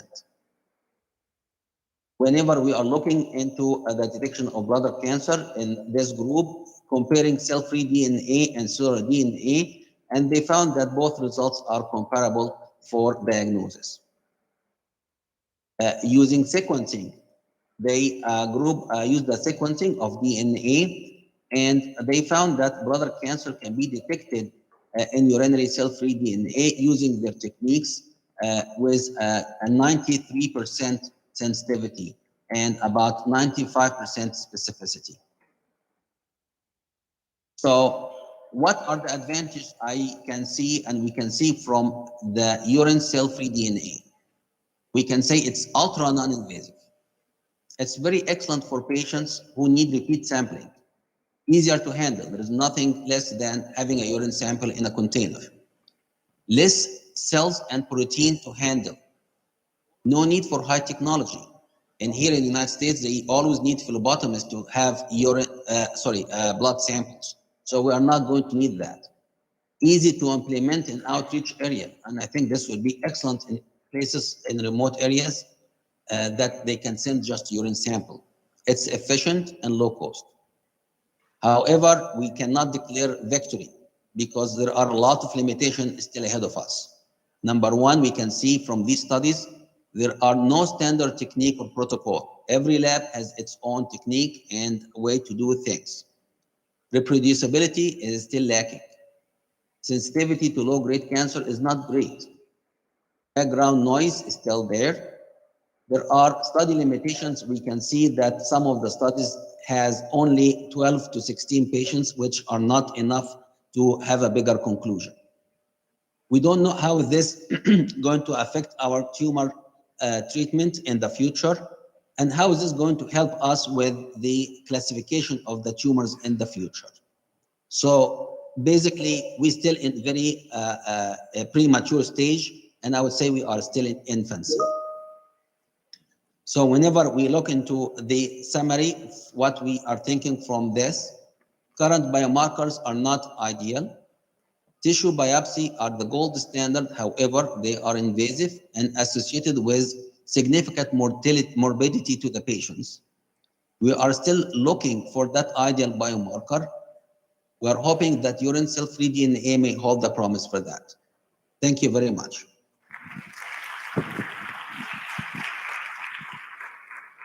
Thank you very much, Dr. Ahmed, for very nice presentation, and I hope, inshallah, to use it in the wide scale, and because the non-invasive technique is very important for the cancer patient, and also you can use it in as a screening also if you want. I just advise you, if you wanted to do it as screening after you succeed to prove that it is sensitivity is high and selectivity is high also. Thank you again, Dr. Ahmed, and please you can stay with us because the question will be after the finishing of the session. Okay, I'll be here. I'm sorry. The organizer now informed me that now we can start the floor question. Now you can stay with us. Yeah, Dr. Hussein will ask you, Dr. Ahmed. اتفضل. Thank you, Professor Ahmed Al-Zawahri, for this nice presentation. It's me, Hussein Sabit. I would like to ask you about the cell-free DNA. I read about this topic, but actually I have one main concern in my mind. Is it standalone technology? Can I rely on this cell-free DNA to detect, let us say, prostate cancer or whatever? Or it needs a supportive material, just supportive technique? Well, so far it is still needing supportive techniques because it's in infancy. We are using something similar for prostate cancer, which we are using exosomes in the urine. And it is basically telling us if the patient is at a higher risk of prostate cancer or a low risk of prostate cancer. So it makes me decide basically if I still need to go for a tissue biopsy or not. So Doctor, so it's still, yes. Doctor, if it is not a standalone technique till this moment, so what's the main advantage of using cell-free DNA to detect specific type of cancer, as long as it's not any sufficient technique, or you know very well that the number of DNA or the molecules of DNA running in the bloodstream is very, very low, so that I cannot detect it easily. What's the solution for this problem? Yes. So as you can see in one of the studies I mentioned, actually the urine have more molecules of the cell-free DNA compared to plasma, and it's easier to obtain. I think we are still in infancy. I'm trying in here with one of the companies to compare the tissue biopsy to the urine cell-free DNA and see if it's going to replace that. I think it's going to be more of a surveillance in the near future. Once we have the sequencing of the tissue biopsy, we can use the urine cell-free DNA findings and try to detect the recurrence of the cancer. We also are using it actually currently with the transplant. Whenever we do a kidney transplant, we are using this technology to help us to identify rejection early. And it has been approved, it's working well for us so far. And if you think about the transplant, we start giving the immunotherapy at a higher dose if we are seeing some rejection. So it is still working its way up. And I think as we go, we are going to find more and more use for that. Thank you, Professor Ahmed Zawahri. Thank you for that. I finished my question. We normally, Professor Mukhtar Zawahri will ask. Mic, please. Sorry, doctor. Chair is yours. احنا خلصنا بس عشان احنا عندنا الدكتور محمد مصطفى والدكتور وفيه هم الشير بيرسونز عندي سيشن ثانيه هم هياخدوا معاك مريم حضرتك هيقدم لنا دكتور محمد. شكرا جزيلا. Hi, Dr. Ahmed. أهلا. How are you? Alhamdulillah. I think this technique, from my point of view, it is more useful for molecular screening rather than extensive molecular diagnosis. What is your idea about this? This is a very important issue, and it is raised all the time. And this is why whenever I presented all these different views about using that technique. And as we can see, the problem we have is the standardized technique is not there. Every lab is trying to find its own way, its own technique and technology to find that. I think it is very helpful if we can optimize it to have the screening. So far from what I presented, it seems it's more beneficial for surveillance. Once we have the tissue biopsy and the sequencing of the tissue biopsy, it helps with the detection later on of any recurrences. And some of the studies showing that if you are using plasma cell-free DNA, you have 74% results or sensitivity to detect the circulating tumor cells. With urine, some of the studies showing up to 90% or 92%. So I think it's just we need refining of the techniques we are using. The lab I'm working with is actually trying to use urine cell-free DNA for detecting of colorectal cancer and hepatocellular carcinoma. And they are saying they are seeing some promising results with that. Thank you. Thank you, You're Dr. welcome. Ahmed, very much. Thank you. You are very welcome. Now, Thank you for inviting us. yeah, Dr. Mariana with us. Anyone want to ask something for Dr. Mariana, the previous speakers? Anyone in the floor want to ask Dr. Mariana about her talk?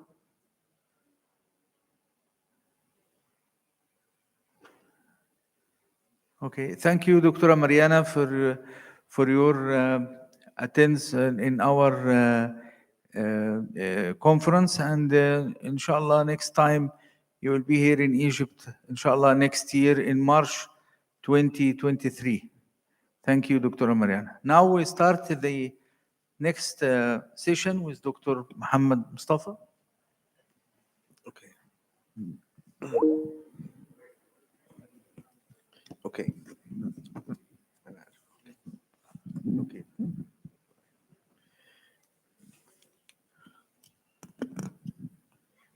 Bismillah ar-Rahman ar-Rahim. Our first speaker, Dr. Mariam Hekel, Assistant Professor of Microbiology, College of Pharmacy, Cairo University, Egypt.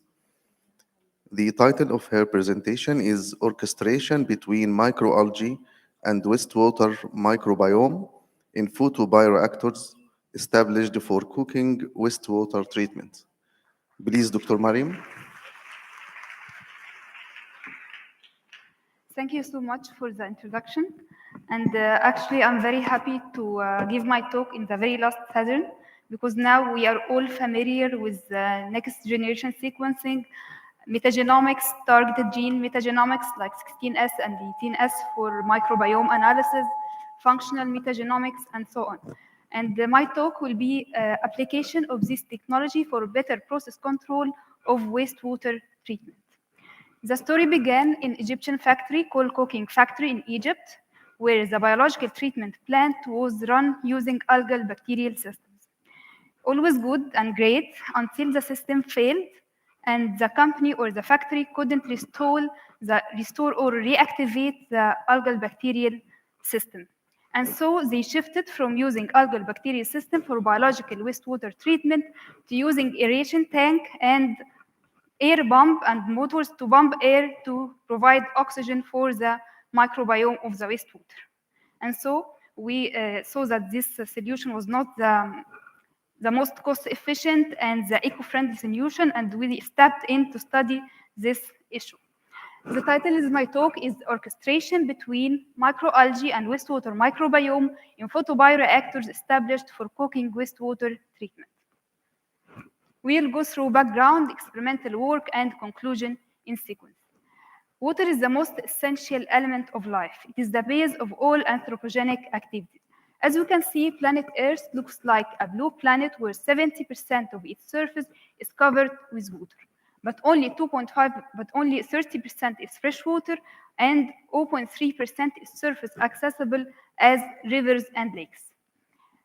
According to the Population Action International, More than 2.8 billion people in 48 countries will be facing water stress by 2025, and therefore the entire population are adopting the reduce, reuse, and recycle approach.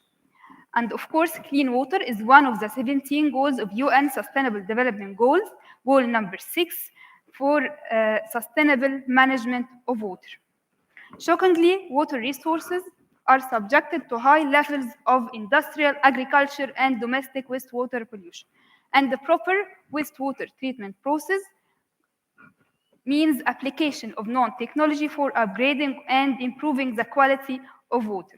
And a complete wastewater treatment process would include physical or biological and or chemical processes. In comparing chemical to biological treatment processes, biological treatment represents the most cost-efficient and the safest approach. Application of algal bacterial systems in biological wastewater treatment seems like a feasible alternative. The advantage emerges from the ability of microalgae to undergo photosynthesis and exchange nutrient and oxygen with the microbial and bacterial community. Previous studies either used artificial wastewater or small-scale bioreactors, while the process was monitoring using chemical analysis. However, in our study, we used real industrial wastewater in relatively large scale, 9 to 10 liter bioreactors, and the whole process was comprehensively monitored using chemical assay, biological assays, and advanced molecular techniques. Coal coking wastewater was used in our study because it is high toxic and complex wastewater. And according to the global energy consumption chart, coal represented about 30% of the total energy consumed in 2017. Now we'll go through experimental work.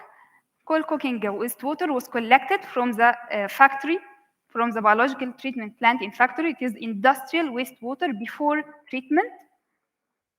First, the photobioreactors were constructed, and as shown in figure, where a 15-liter glass tanks were used with a total working capacity 10 liters, and light was supplied using LED lamps, while agitation was done using motors, and the feed or industrial wastewater was introduced to the system using peristaltic pump.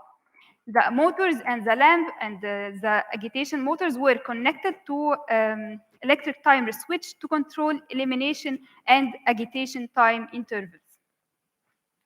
3 photobioreactors were established, A, B, and C, to biomonitor the algal bacterial system adapting for coking wastewater treatment. The 3 systems, A, B, and C, received wastewater with chemical oxygen demand 700 and 1200 and 2000 milligram per liter respectively. In order to challenge our systems, we added phenol to the industrial wastewater in phase 1 and dichlorophenol in addition to phenol in phase 2. The system was monitored using chemical assays and biological assays. Chemical assays included chlorophyll A content to monitor the algal growth, chemical oxygen demand for total assessment of toxic load, and HPLC for the analysis of phenol and dichlorophenol. In addition to biological assays like algal bacterial ratio to monitor the algal bacterial ratio and the growth, and 3 different biological toxicity assays representing 3 different ecosystems. Phytotoxicity assay representing the agriculture ecosystem, brine shrimp toxicity assay representing the aquatic ecosystem, and cytotoxicity assay representing the mammalian ecosystem. In monitoring the COD removal percent, we found that the 3 photobioreactors were adapting efficiently, the system was adapting efficiently and was able to detoxify the water, and the COD removal percent exceeded 80% in the 3 systems in phase 1. However, in phase 2, there was significant decrease in the removal percent in systems B and C. The same pattern was observed in terms of phenol and dichlorophenol removal percent, with the lowest removal percent in phase 2 in system B and C. In order to assess the detoxification efficiency of the established bioreactors, we compared the toxicity of the introduced water, the introduced influent to the toxicity of the effluent sample. And we found that in terms of phytotoxicity, the three systems were able to completely detoxify the industrial wastewater in terms of phytotoxicity with significant reduction in systems B and C in phase 2. The same pattern of detoxification was observed in terms of brine shrimp toxicity assay and again in terms of cytotoxicity assay using human cell line HAP-G2 with the least detoxification efficiency in systems B and C in phase 2. For better process control, we monitored the change in the microbial community and did microbiome analysis for the influent and effluent samples. Influent and effluent samples were collected and filtered in 0.2 micrometer membrane filters. Total DNA was extracted and sent for 16S Illumina sequencing, followed by data analysis and interpretation. A total of 21 samples were sequenced, 9 influent samples and 12 effluent samples. The sequencing yielded 2.1 million reads with average length 460 base after the quality filtering step. The average number of reads per sample was about 100K reads per sample, and the observed OTUs ranged between 1.3K and 4K OTU per sample. Good coverage reveals that the sequencing results covered the majority of 16S ribosomal RNA sequences in each sample with value ranging between 97% and 99.6%. Alpha diversity within sample diversity was computed and compared, and it was found that there was significant difference in the estimated and observed species richness in terms of between influent and effluent sample. It was found that the influent sample had significantly higher alpha diversity in terms of video tree, reflecting the phylogenetic diversity. According to the principal coordinate analysis, we found that all the effluent samples clustered together away from the influent sample, and the statistical analysis using multivariate ANOVA showed that there was significant effect in the sample source, either influent or effluent, in the overall microbial community composition. We also used the principal coordinate analysis and the statistical analysis to study the effect of the treatment efficiency. We found that the failure in the treatment efficiency was also accompanied with significant change in the microbial community in systems B and 2 in phase 2 in system B and C.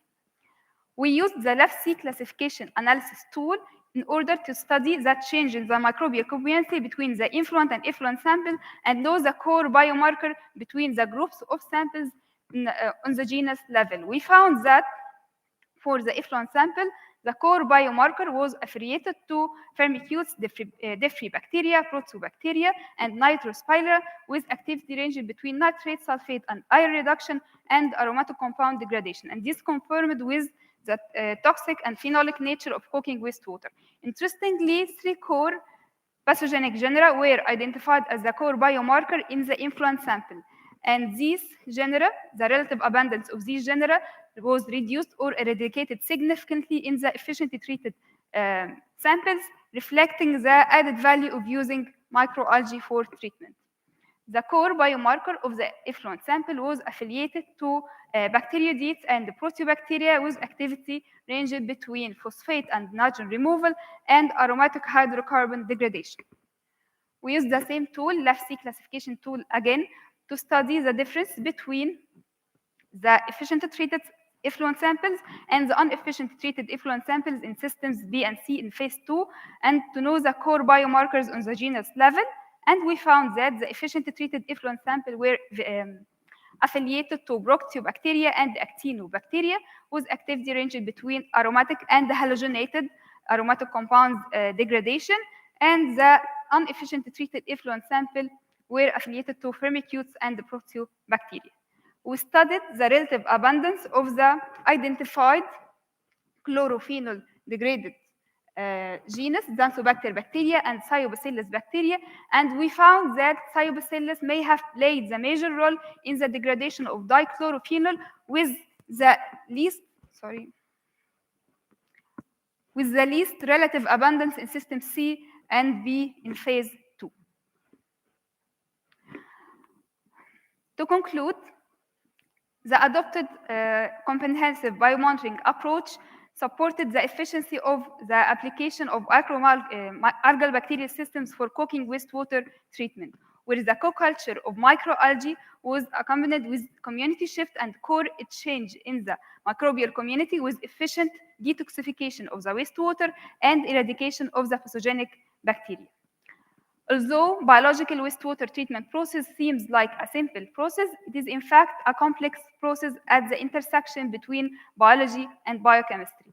It is more like a black box that is not completely understood. However, the application of efficient and comprehensive biomonitoring approach would support a better process control.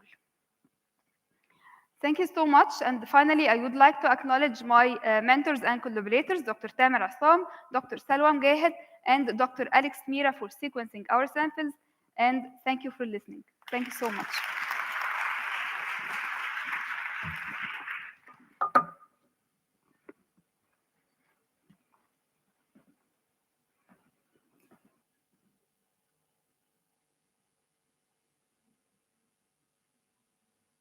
Thank you, Dr. Mariam, for this excellent research and interesting presentation. I think we will postpone any questions to the end of this session. So our next speaker it will be online presentation by Prof. Dr. Roberto Ciboldi, technical specialist at Technopharmacy, Italy.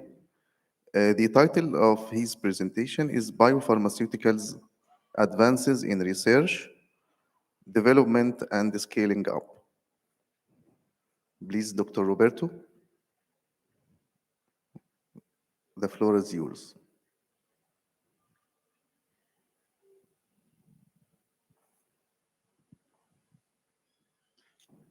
Welcome to the PAL section.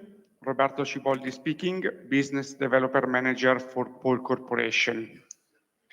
It's an honor and a privilege to close this meeting.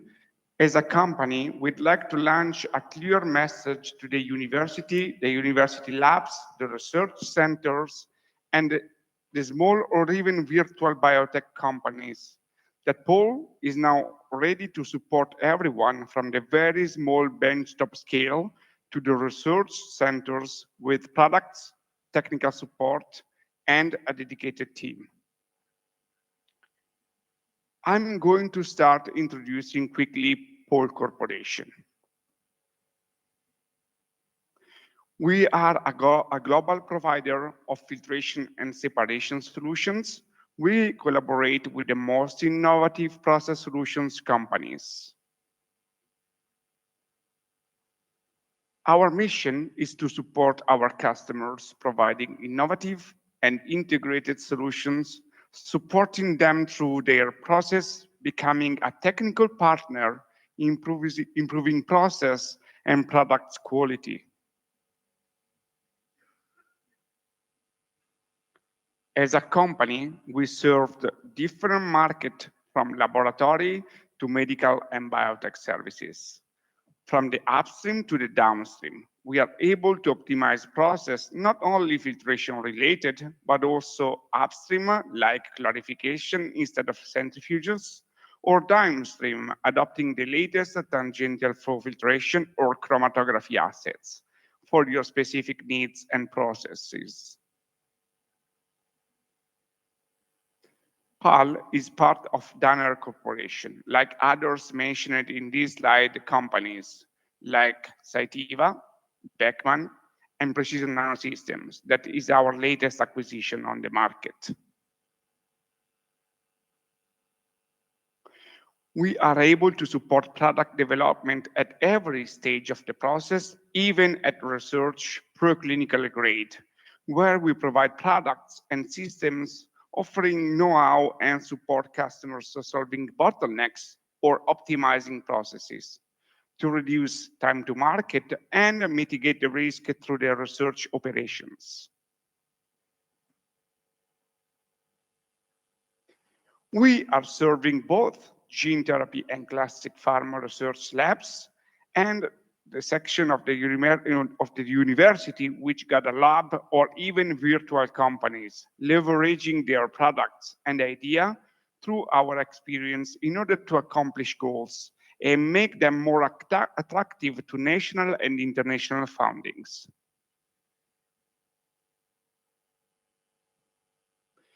We are able to offer support and consulting now even at a very early phase of the development projects. Some examples are trial protocols, test sample boxes, process development services. We are proud to partner with customers in the research for solutions to real-world health issues.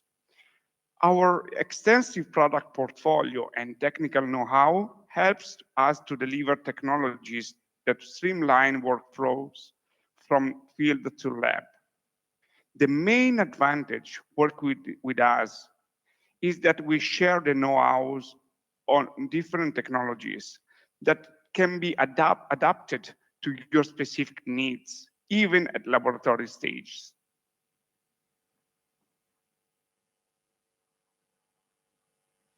How we start? We start defining the goals together, working closely to support your project, defining important factors and set targets, like the purity of the product, the quantity of the materials, and what will be necessary to validate this step for regulations, quality and quantity. At this stage, it's also very important to determine what your limits are for the process and development. We work to overcome those limits with an organized team.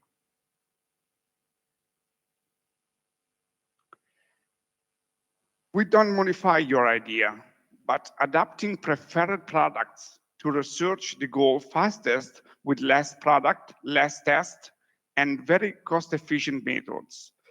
I'd like to emphasize that the manufacturer can be your best friend in those early screenings and will often have literature or condition that could work for you, selecting from our global data.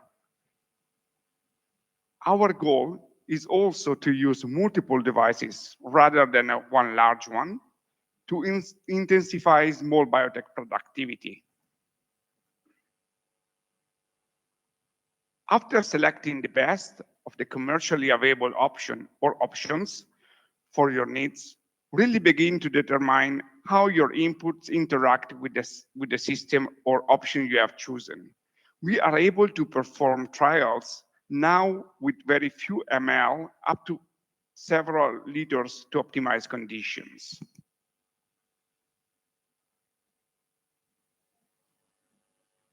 We are able to operate in gene therapy as well for classic pharma. The way of upscaling might be different, but the goal is the same. Scale up your idea into a process, mitigating the risk and leveraging your technical skills.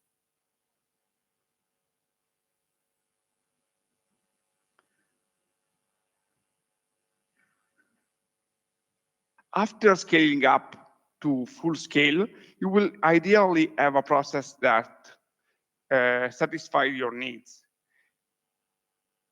Ideally, by this point, you will only need to perform minor changes, if any, to step conditions.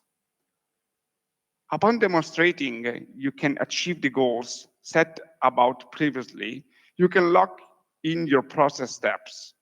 We are really interested in publish articles together and let you participate to international and national conference at this point. During the second part of the presentation, I'd like to provide you some data from real experience and an overview of our main products for university and research center, largely adopted by main biotech companies. Again, we usually start working together in order to select the bottlenecks into your process or the step you'd like to work with us, no matter if just one or the entire platform should be addressed.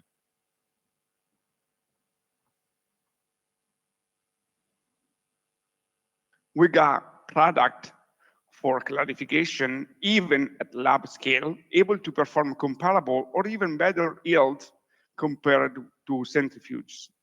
And instead of centrifuge, those products are easy to be scaled up. You can see on the slide the SuperCap 50, that is an example of the product that we consistently deliver into the university.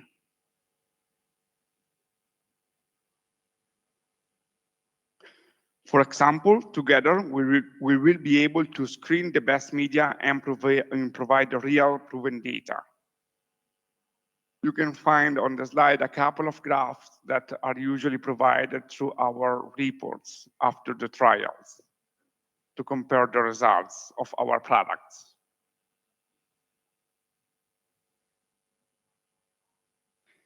Another very important stage through the biotech or the pharmaceutical research is the chromo step, where we are able to address early lab center supply, adopting our AcroPrep, where the proof of concept could be done. Then the AcroPrep could be upscaled into the AcroDisc. The AcroDisc units are able to purify proteins, vectors, maps, ADCs, and other relevant pharmaceuticals products, reducing timings and costs.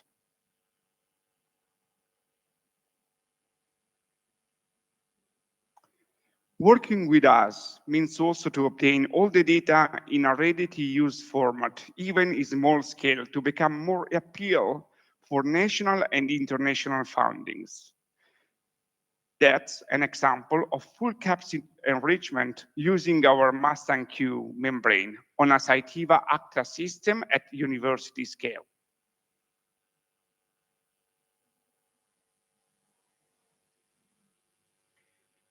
We can do the same for tangential filtration that is adapted to concentrate and diafiltrate your product of interest.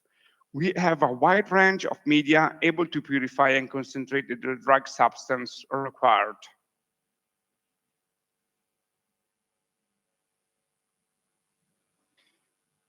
We are constantly working to overcome limits and provide excellence when your product counts the most.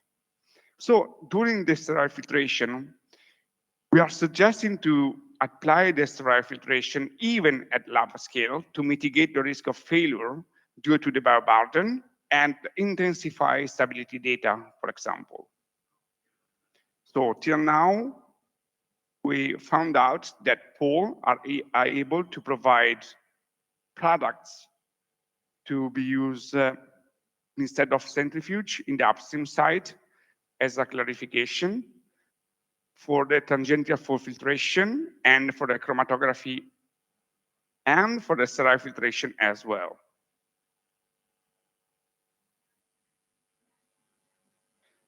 Finally, we are able to ship a specific toolbox to let you screen our product in your processes.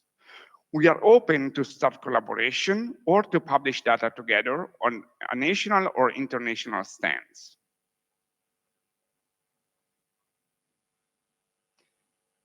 If it's necessary for promising research, we can offer also integrated solution to scale up your process directly in our headquarter point based in UK, where they will be able to upscale every part of the process from the upstream through the media preparation, the cell harvest if it's necessary, and the wall purification steps.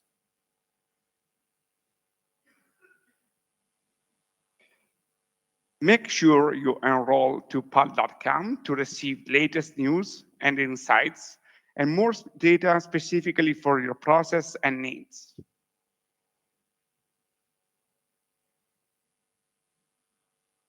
Thank you for your attention. Don't hesitate to ask any question to my email or to the Akhenaton colleagues on the field. Thank you very much for nice presentation. Now, the last.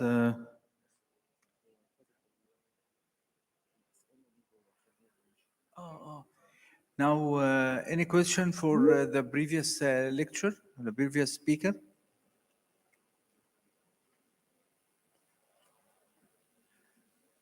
No question more? Any question for the previous one?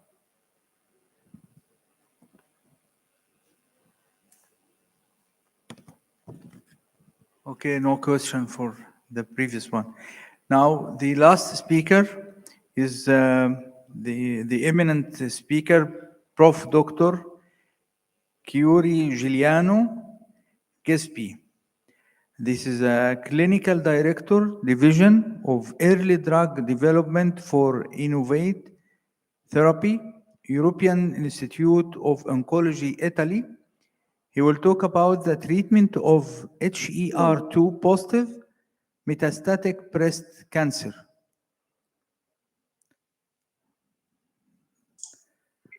Dr. Gespi, you hear me? Record? This is record. Okay, you can start now. Ladies and gentlemen, good morning. It's really my pleasure to be here with you this morning. And I will try to address in the next 20 minutes the topic of HER2 positive breast cancer. So we know very well that we have many new agents that have been approved and potentially under development. Those are my disclosures. So for sure, what we are looking is that a rapidly changing treatment for HER2 positive metastatic breast cancer. As you know very well, in the early stage, we have the opportunity in locally advanced to use the combination of chemotherapy plus pertuzumab and trastuzumab. Once we deliver neoadjuvant treatment, if no residual disease, of course, you may consider eventually trastuzumab alone. And for patients with residual disease, you may consider, according to the data of Catherine trial, the use of TDM1. In the adjuvant setting, for high-risk patients, the optimal treatment should be considered the dual blockade with pertuzumab, trastuzumab plus chemotherapy. And for low-risk patients, you can really consider de-escalation using weekly paclitaxel and trastuzumab. The standard of care in the first-line setting was the dual blockade of taxane, pars, pertuzumab, and trastuzumab. In the second line, up to now, we have still TDM1, but you know very well that the data of the DESTINY-3 have been presented. And we will have soon a new standard of care that will be trastuzumab deruxtecan. In the third line, we have many new options, including tucatinib, capecitabine, and trastuzumab deruxtecan, and potentially also capecitabine and neratinib. If we look at the treatment algorithm for metastatic breast cancer that has been published in June 2022, according to the data of the ESMO Clinical Practice Guideline Committee, in the first-line setting, we have still as a standard of care docetaxel or paclitaxel in combination with pertuzumab and trastuzumab. And moving on the second-line setting, of course, we have many treatment options. For active brain mets, the opportunity to use tucatinib, capecitabine, and trastuzumab. For no, unknown, or stable brain mets, the opportunity to use trastuzumab deruxtecan. Beyond second line, and I mean in the third line, again, for patients with active brain mets, according to the data of HER2 CLIMB, you have the combination of tucatinib, trastuzumab, and capecitabine. For no, unknown, or stable brain mets, both options are equally considerable. So tucatinib, capecitabine, and trastuzumab, or trastuzumab deruxtecan. So let's now review all the clinical data regarding the treatment of HER2-positive metastatic breast cancer. Here we have the finally updated analysis of the Cleopatra trial, first line pertuzumab or placebo, plus trastuzumab plus docetaxel in HER2-positive advanced breast cancer. With a median follow-up of 8 years, we have still 37% of patients alive in the combination of the dual blockade versus 23% alive in the combination without pertuzumab. In terms of progression-free survival, with a median of 6.3 months, 16% without progression in the dual blockade arm versus 10% in the trastuzumab arm. We may consider also the opportunity to combine the dual blockade with paclitaxel because exactly we have the same data also in this large trial exploring the combination of paclitaxel, trastuzumab, and pertuzumab. Of mention, recently, we had the presentation of the data of the SOPHIA trial exploring the role of margetuximab in patients in second line and beyond in combination of two chemotherapy versus trastuzumab chemotherapy with a marginal benefit of 1.3 months. The margetuximab combination improved progression-free survival from 4.4 months to 5.7 months. And we know that many new tyrosine kinase inhibitors have been developed in the context of metastatic HER2-positive breast cancer, specifically neratinib, pyrotinib, tucatinib. Looking at the data of new third-line therapies for HER2 metastatic breast cancer, doing a cross-trial comparison. Of course, the better drug in order of therapeutic index and performance is for sure trastuzumab deruxtecan. Here, we are considering a median progression-free survival of 20 months. What's going on in the post-ESMO 2021 approach for therapy of HER2-positive advanced breast cancer? In the first line, we have for sure taxane, trastuzumab, and pertuzumab. In the second line, of course, we may consider inactive brain mets, tucatinib, trastuzumab, and capecitabine. If no active brain mets or stable brain mets, you may consider trastuzumab deruxtecan.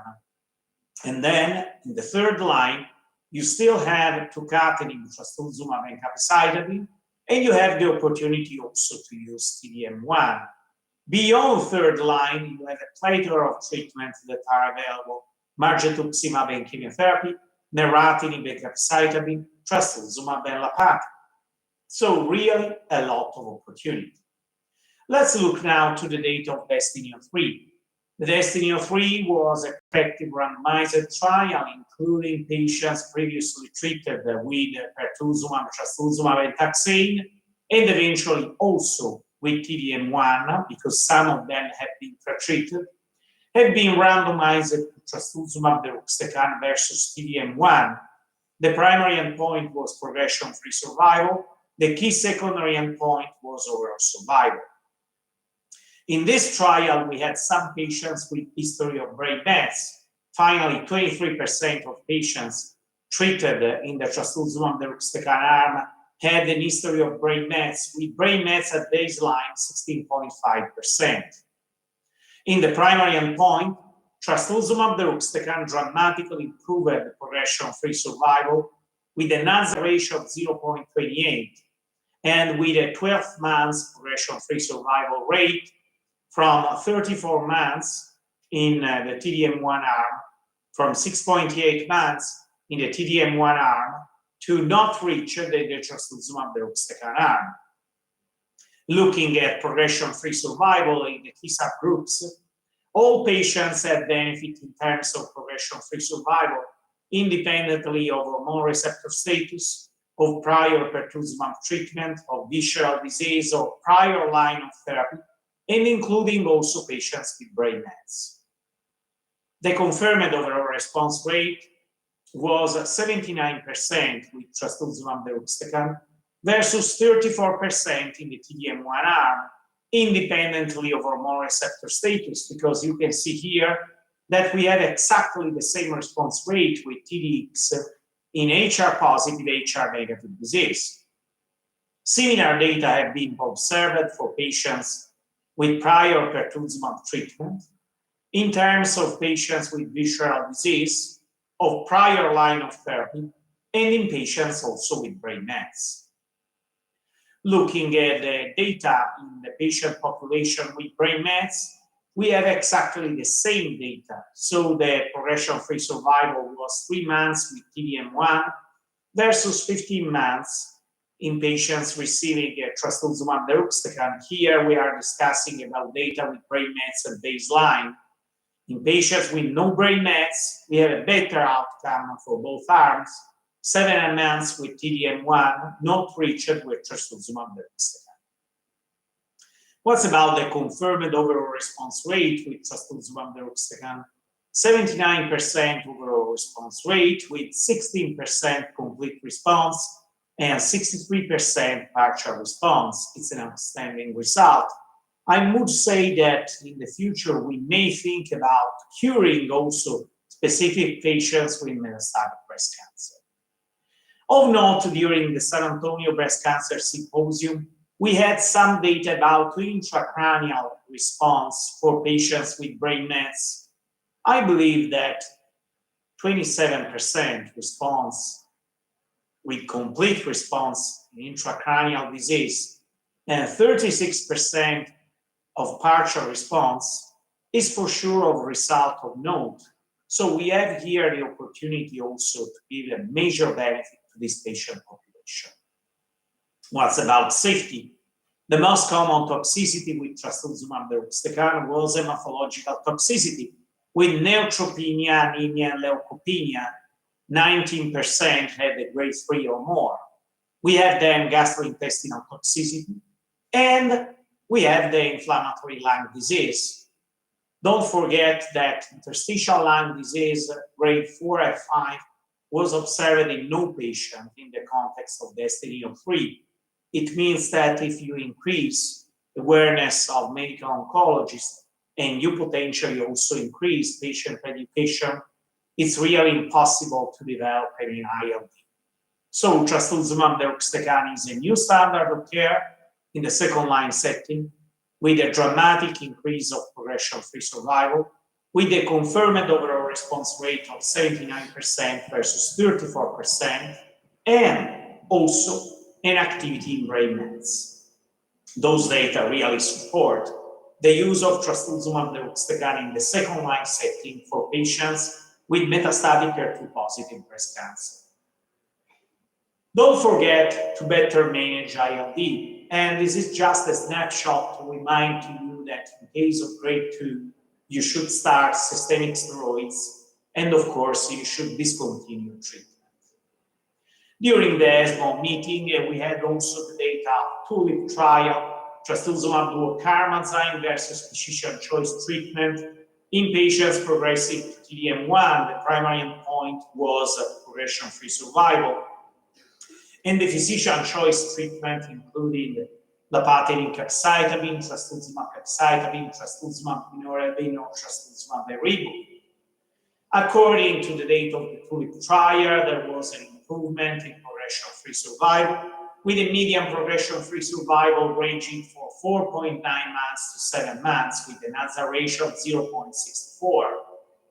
Unfortunately, there was a lot of toxicity. Just considering ILD, we had 7.6% with trastuzumab duocarmazine, with a grade 3 or more with 2.4% of the patients. Important trial is their two-line prospective randomized trial, post-pertuzumab, trastuzumab, and taxane, and post-TDM1, including also patients with stable or active brain mets. Patients have been randomized at 2:1 to receive tucatinib, capecitabine, and trastuzumab versus placebo, capecitabine, and trastuzumab. Those were the characteristics of the patients, with 40% of patients with stable brain mets, 22% untreated, and 37% active brain mets. If you remember the data of the trial, there was an improvement in progression-free survival in the tucatinib arm, with a 1-year progression-free survival from 12% to 33%, and the median progression-free survival from 5.6 months in the placebo arm to 7.8 months in the tucatinib arm. Importantly, another important observation is that the combination with tucatinib improved also overall survival, with 17 months overall survival in the placebo arm versus 21 months in the tucatinib arm. Similarly, also in the patient population with brain mets, we had an improvement in both progression-free survival, 5 months versus 7.6 months, in response rate, and finally, in overall survival. So another agent, another change in the clinical practice. Looking at patients with brain mets only, here we have the clear data in CNS PFS probability and overall survival probability. And importantly, also in the patient population with active brain mets, we have exactly the same results. And in stable brain mets, we don't see exactly the same results in overall survival. Just to remember to you that also the Camilla trial demonstrated a control in the CNS disease. If you look here, the brain response rate was 42%, and in patients with no radiotherapy, 49%. And here we have the progression-free survival data that are closer to the ones of tucatinib and the median overall survival.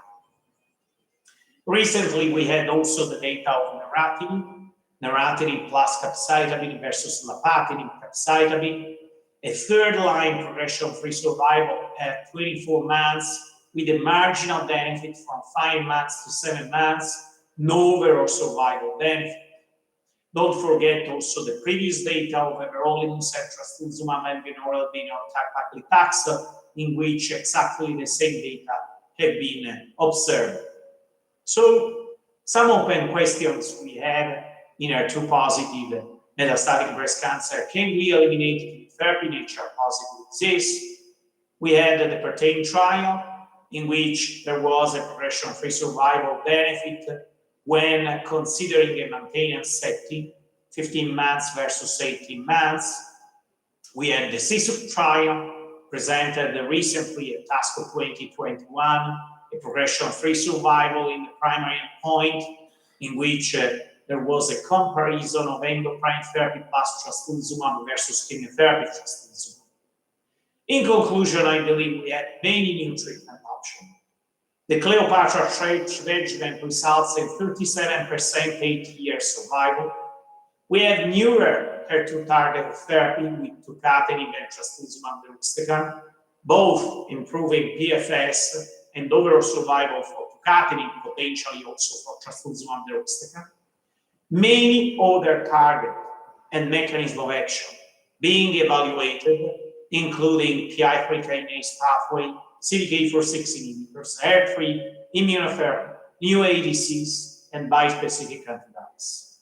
I really believe that in the future, we will cure HER2-positive advanced breast cancer. Thank you very much indeed, and I will be very happy to take questions.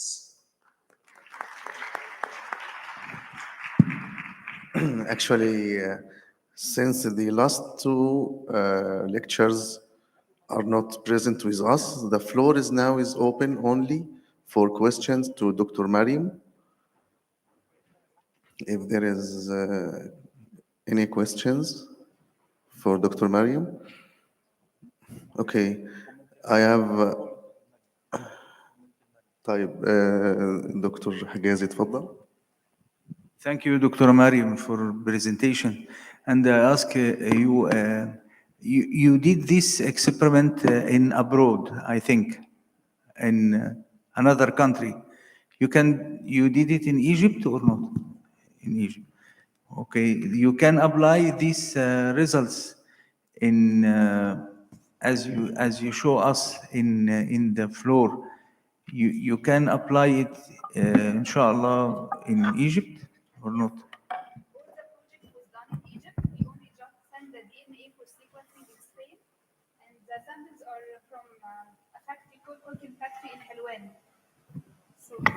whole story of the project was built in this factory. Okay. To apply the result in the future. Thank you very much, Doctor. Now we'll introduce Dr. Hussein, the Secretary General of the Thank you. conference. Let me shake your hand. And thank you, Doctor, for joining us. Thank you. Thank you, Professor Muhammad. Thank you. And now we come up to the last minute of this conference. I know the 2 days are very, very, very huge days. But this is the situation in the international conferences. So I know you are patient. Just we have like maximum 10 to 15 minutes, inshallah, to close this ceremony. And inshallah, hope that you will come up with the thoughts and the ideas come up from this conference.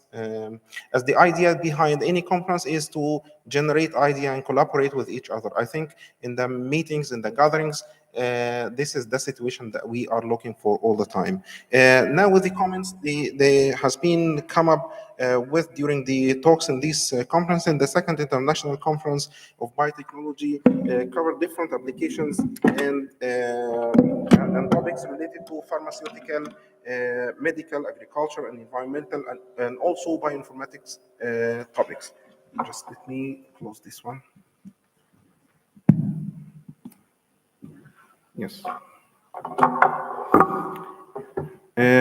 This conference actually attracted many researchers from different parts in the world and from different disciplines, by the way.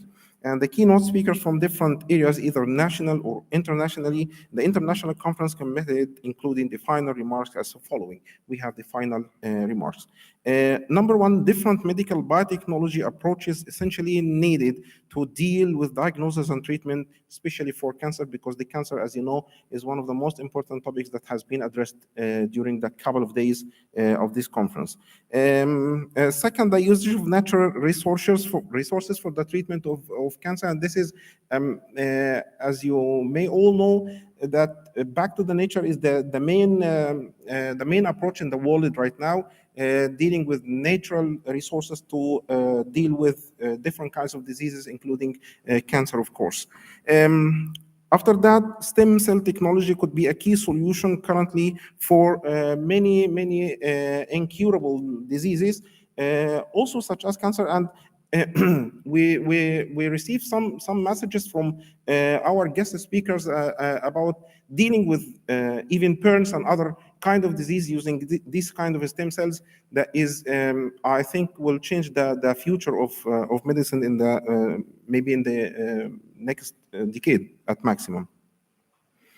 And also we address the regenerative medicine, and it should be required authority to reach the applicable stage, because till this moment, regenerative medicine is still under the focus of research, but making it on the clinical setting needs much more work just to elaborate this to serve the patient normally. And I know that it needs some legislation from like مجلس الشعب وغيره in Egypt and other parliaments in different parts of the world, because this is the only channel that after that you can use this in the clinical settings. Otherwise, it will be only in the shelves and only on publication online without any useful applications in the clinical settings.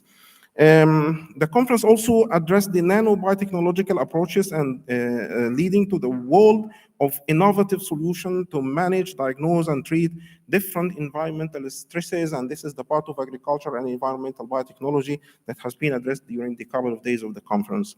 And nowadays, also the bioinformatics play a vital role in dealing with massive and huge biological data. And thanks God, this approach in the College of Biotechnology, Misr University for Science Technology, we have this department, and we have unique researcher in this department. I may refer to Professor Dr. Sameh Hassanin, Dr. Marwa Amir, and other guys, inshallah, that will join us, inshallah, in the future.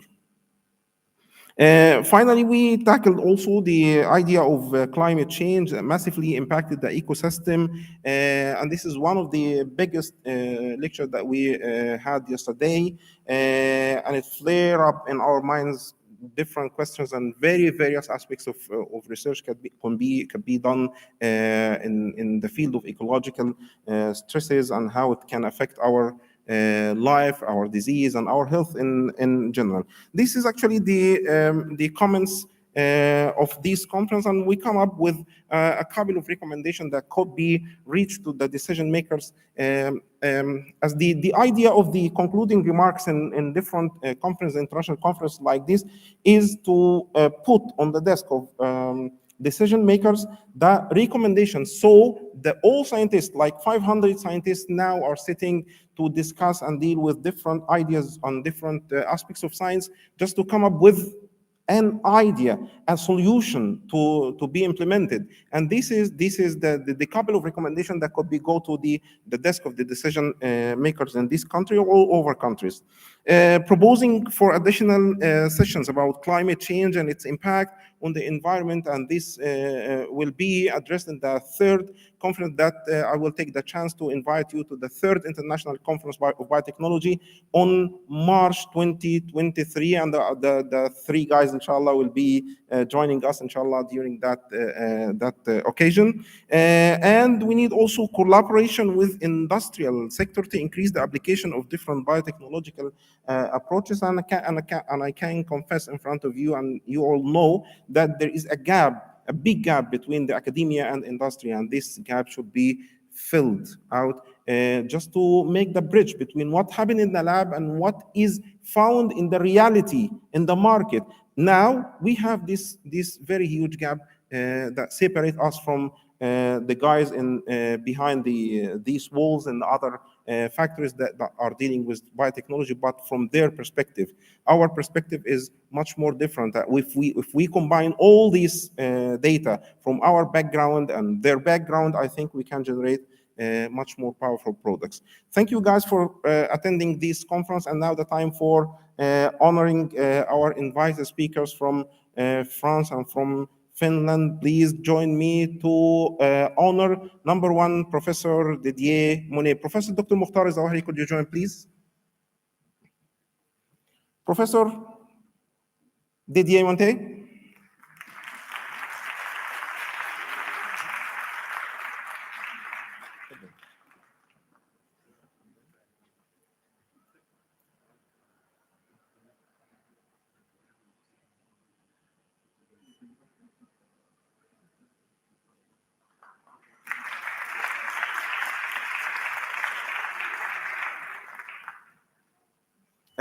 Professor Press Soli.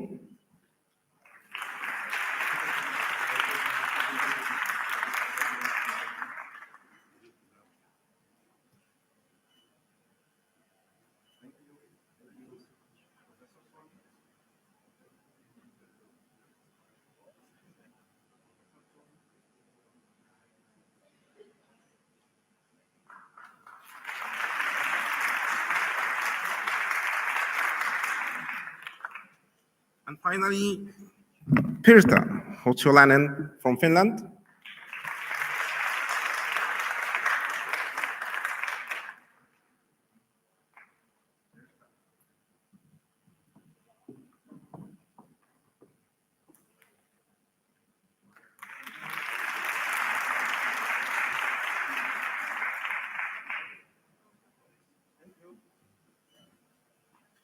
Angie will play us a very short video for what happened yesterday. Angie, are you ready? Yes, okay, play it, please. Please, doctor, you can have a seat here.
Thank you for you all, guys.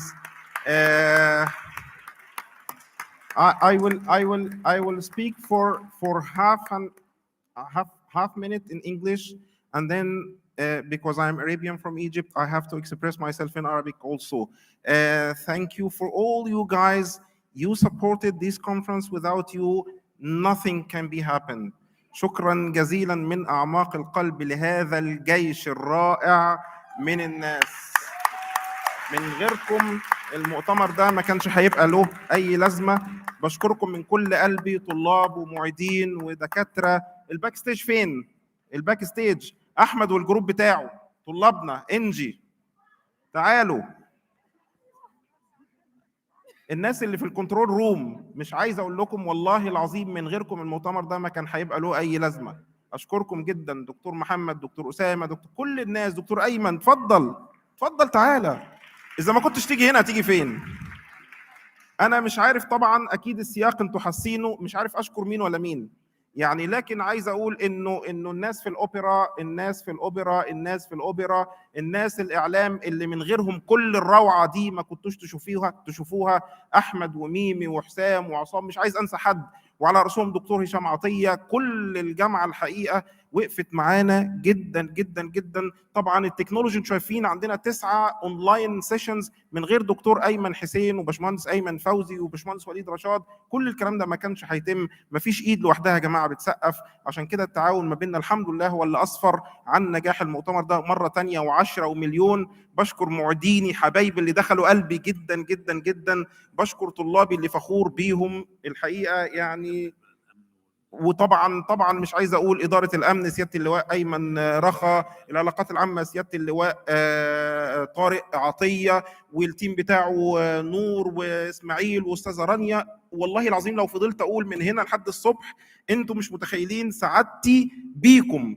مش نجاح المؤتمر، انا سعادتي بيكم ان كنتوا بتشتغلوا من القلب، وده احساس ما وصلنيش انا لوحدي، ده احساس وصل كل الناس اللي وصلت المؤتمر ده وقعدت ولو ساعه واحده. الكلمه الواحده اللي كانت بتتقال لي سواء في التليفون او فيس تو فيس، حسين الناس بتاعتك بتشتغل من القلب. فده احساس الحقيقه انا بشكركم من قلبي عليه، ومش عارف اتكلم لحسن هعيط. شكرا ليكم. دكتور مختار يحب يشكر برضه، اتفضل.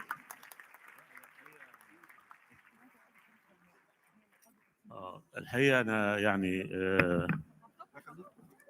الدكتور حسين يعني الحقيقه غطى جزء. انا بس بعتذر عن اول يوم امبارح، ما اعرفش انا ما لازم اقرا بالنضاره بتاعت القرايه النضاره في جيبي، ولكن ما اعرفش حصل لي ايه ان انا ما افتكرتش نضاره، فعشان كده ما بقتش عارف يعني اعبر في الكلمه بتاعتي عن شكر الجزيل لاولا للجامعه، اداره الجامعه، الاداره العليا بالجامعه، على قمتها رئيس مجلس الامناء الاستاذ خالد الطوخي، ورئيس الجامعه الاستاذ دكتور عبد القادر ابراهيم، ورئيس الجامعة السابق الأستاذ دكتور محمد عمر، السادة الزملاء النواب، السادة الزملاء العمداء، أو السادة الزملاء أعضاء هيئة التدريس والهيئة المعاونة كلها، بشكرهم جميعا على التنظيم الرائع، لجان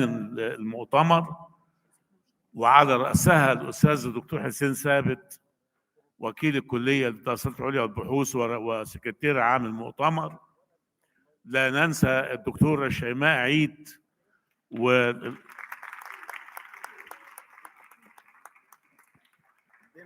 والحقيقة الدينامو بتاع المؤتمر.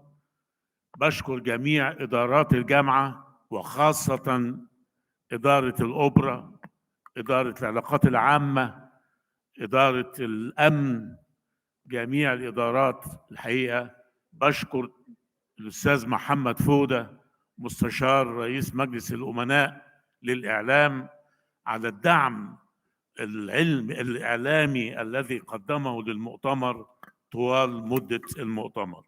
بشكركم، بشكر جميع الحضور الذين شرفونا في هذا المؤتمر، وإن شاء الله نلتقي في المؤتمر القادم. الدكتور حسين بيجهز من دلوقت للمؤتمر الثالث العالمي الثالث، إن شاء الله نشوفكم تاني.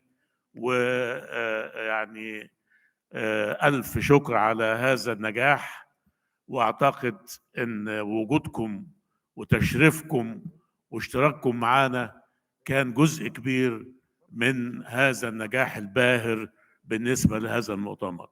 شكرا جزيلا لجميع الحاضرين الذين شرفونا. شكرا جزيلا لجميع من ساهم في إنجاح هذا المؤتمر. شكرا جزيلا للجان المؤتمر وعلى قمتها الأستاذ دكتور حسين ثابت. بشكركم. شكرا معالي الرئيس. This is the last piece of the cake. Okay. ولا أنسى أبنائنا الطلاب الحقيقة اللي احنا فخورين بيهم ومساهمتهم الفعالة ووجودهم معنا طوال المؤتمر وقبل المؤتمر في المشاركة لتنظيم وإعداد وإخراج هذا المؤتمر الرائع. شكرا جزيلا. شكرا سعادة الرئيس. Then this is the last piece of the puzzle. كان عندنا poster prize.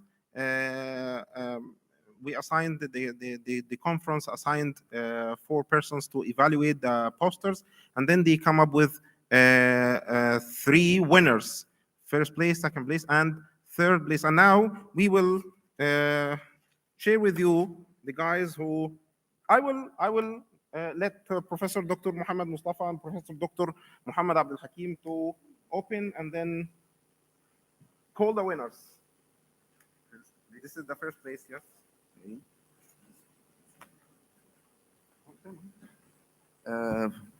First place for Mu'taz El Safuri, please.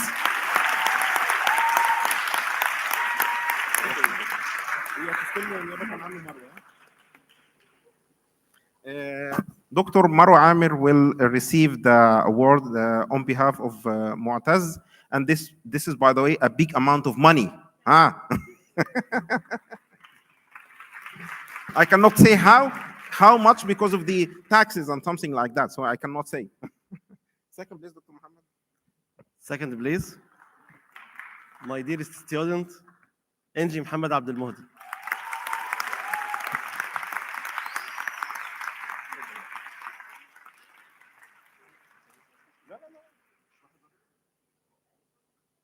فين انجي؟ يلا انجي.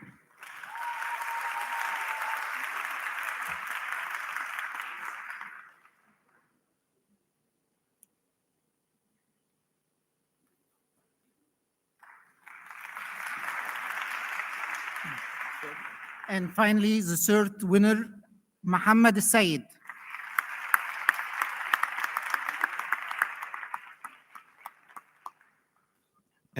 If Muhammad Said is not here, I can receive the money on behalf of him. Okay.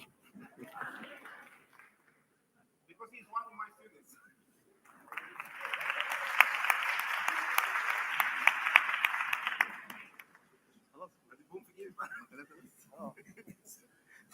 بشكر الحقيقة فريق كلية الإعلام بجامعة مصر للعلوم والتكنولوجيا التي يقودها الزميل الفاضل اللي أنا دايما بسميه الباشا الأستاذ الدكتور هشام عطية.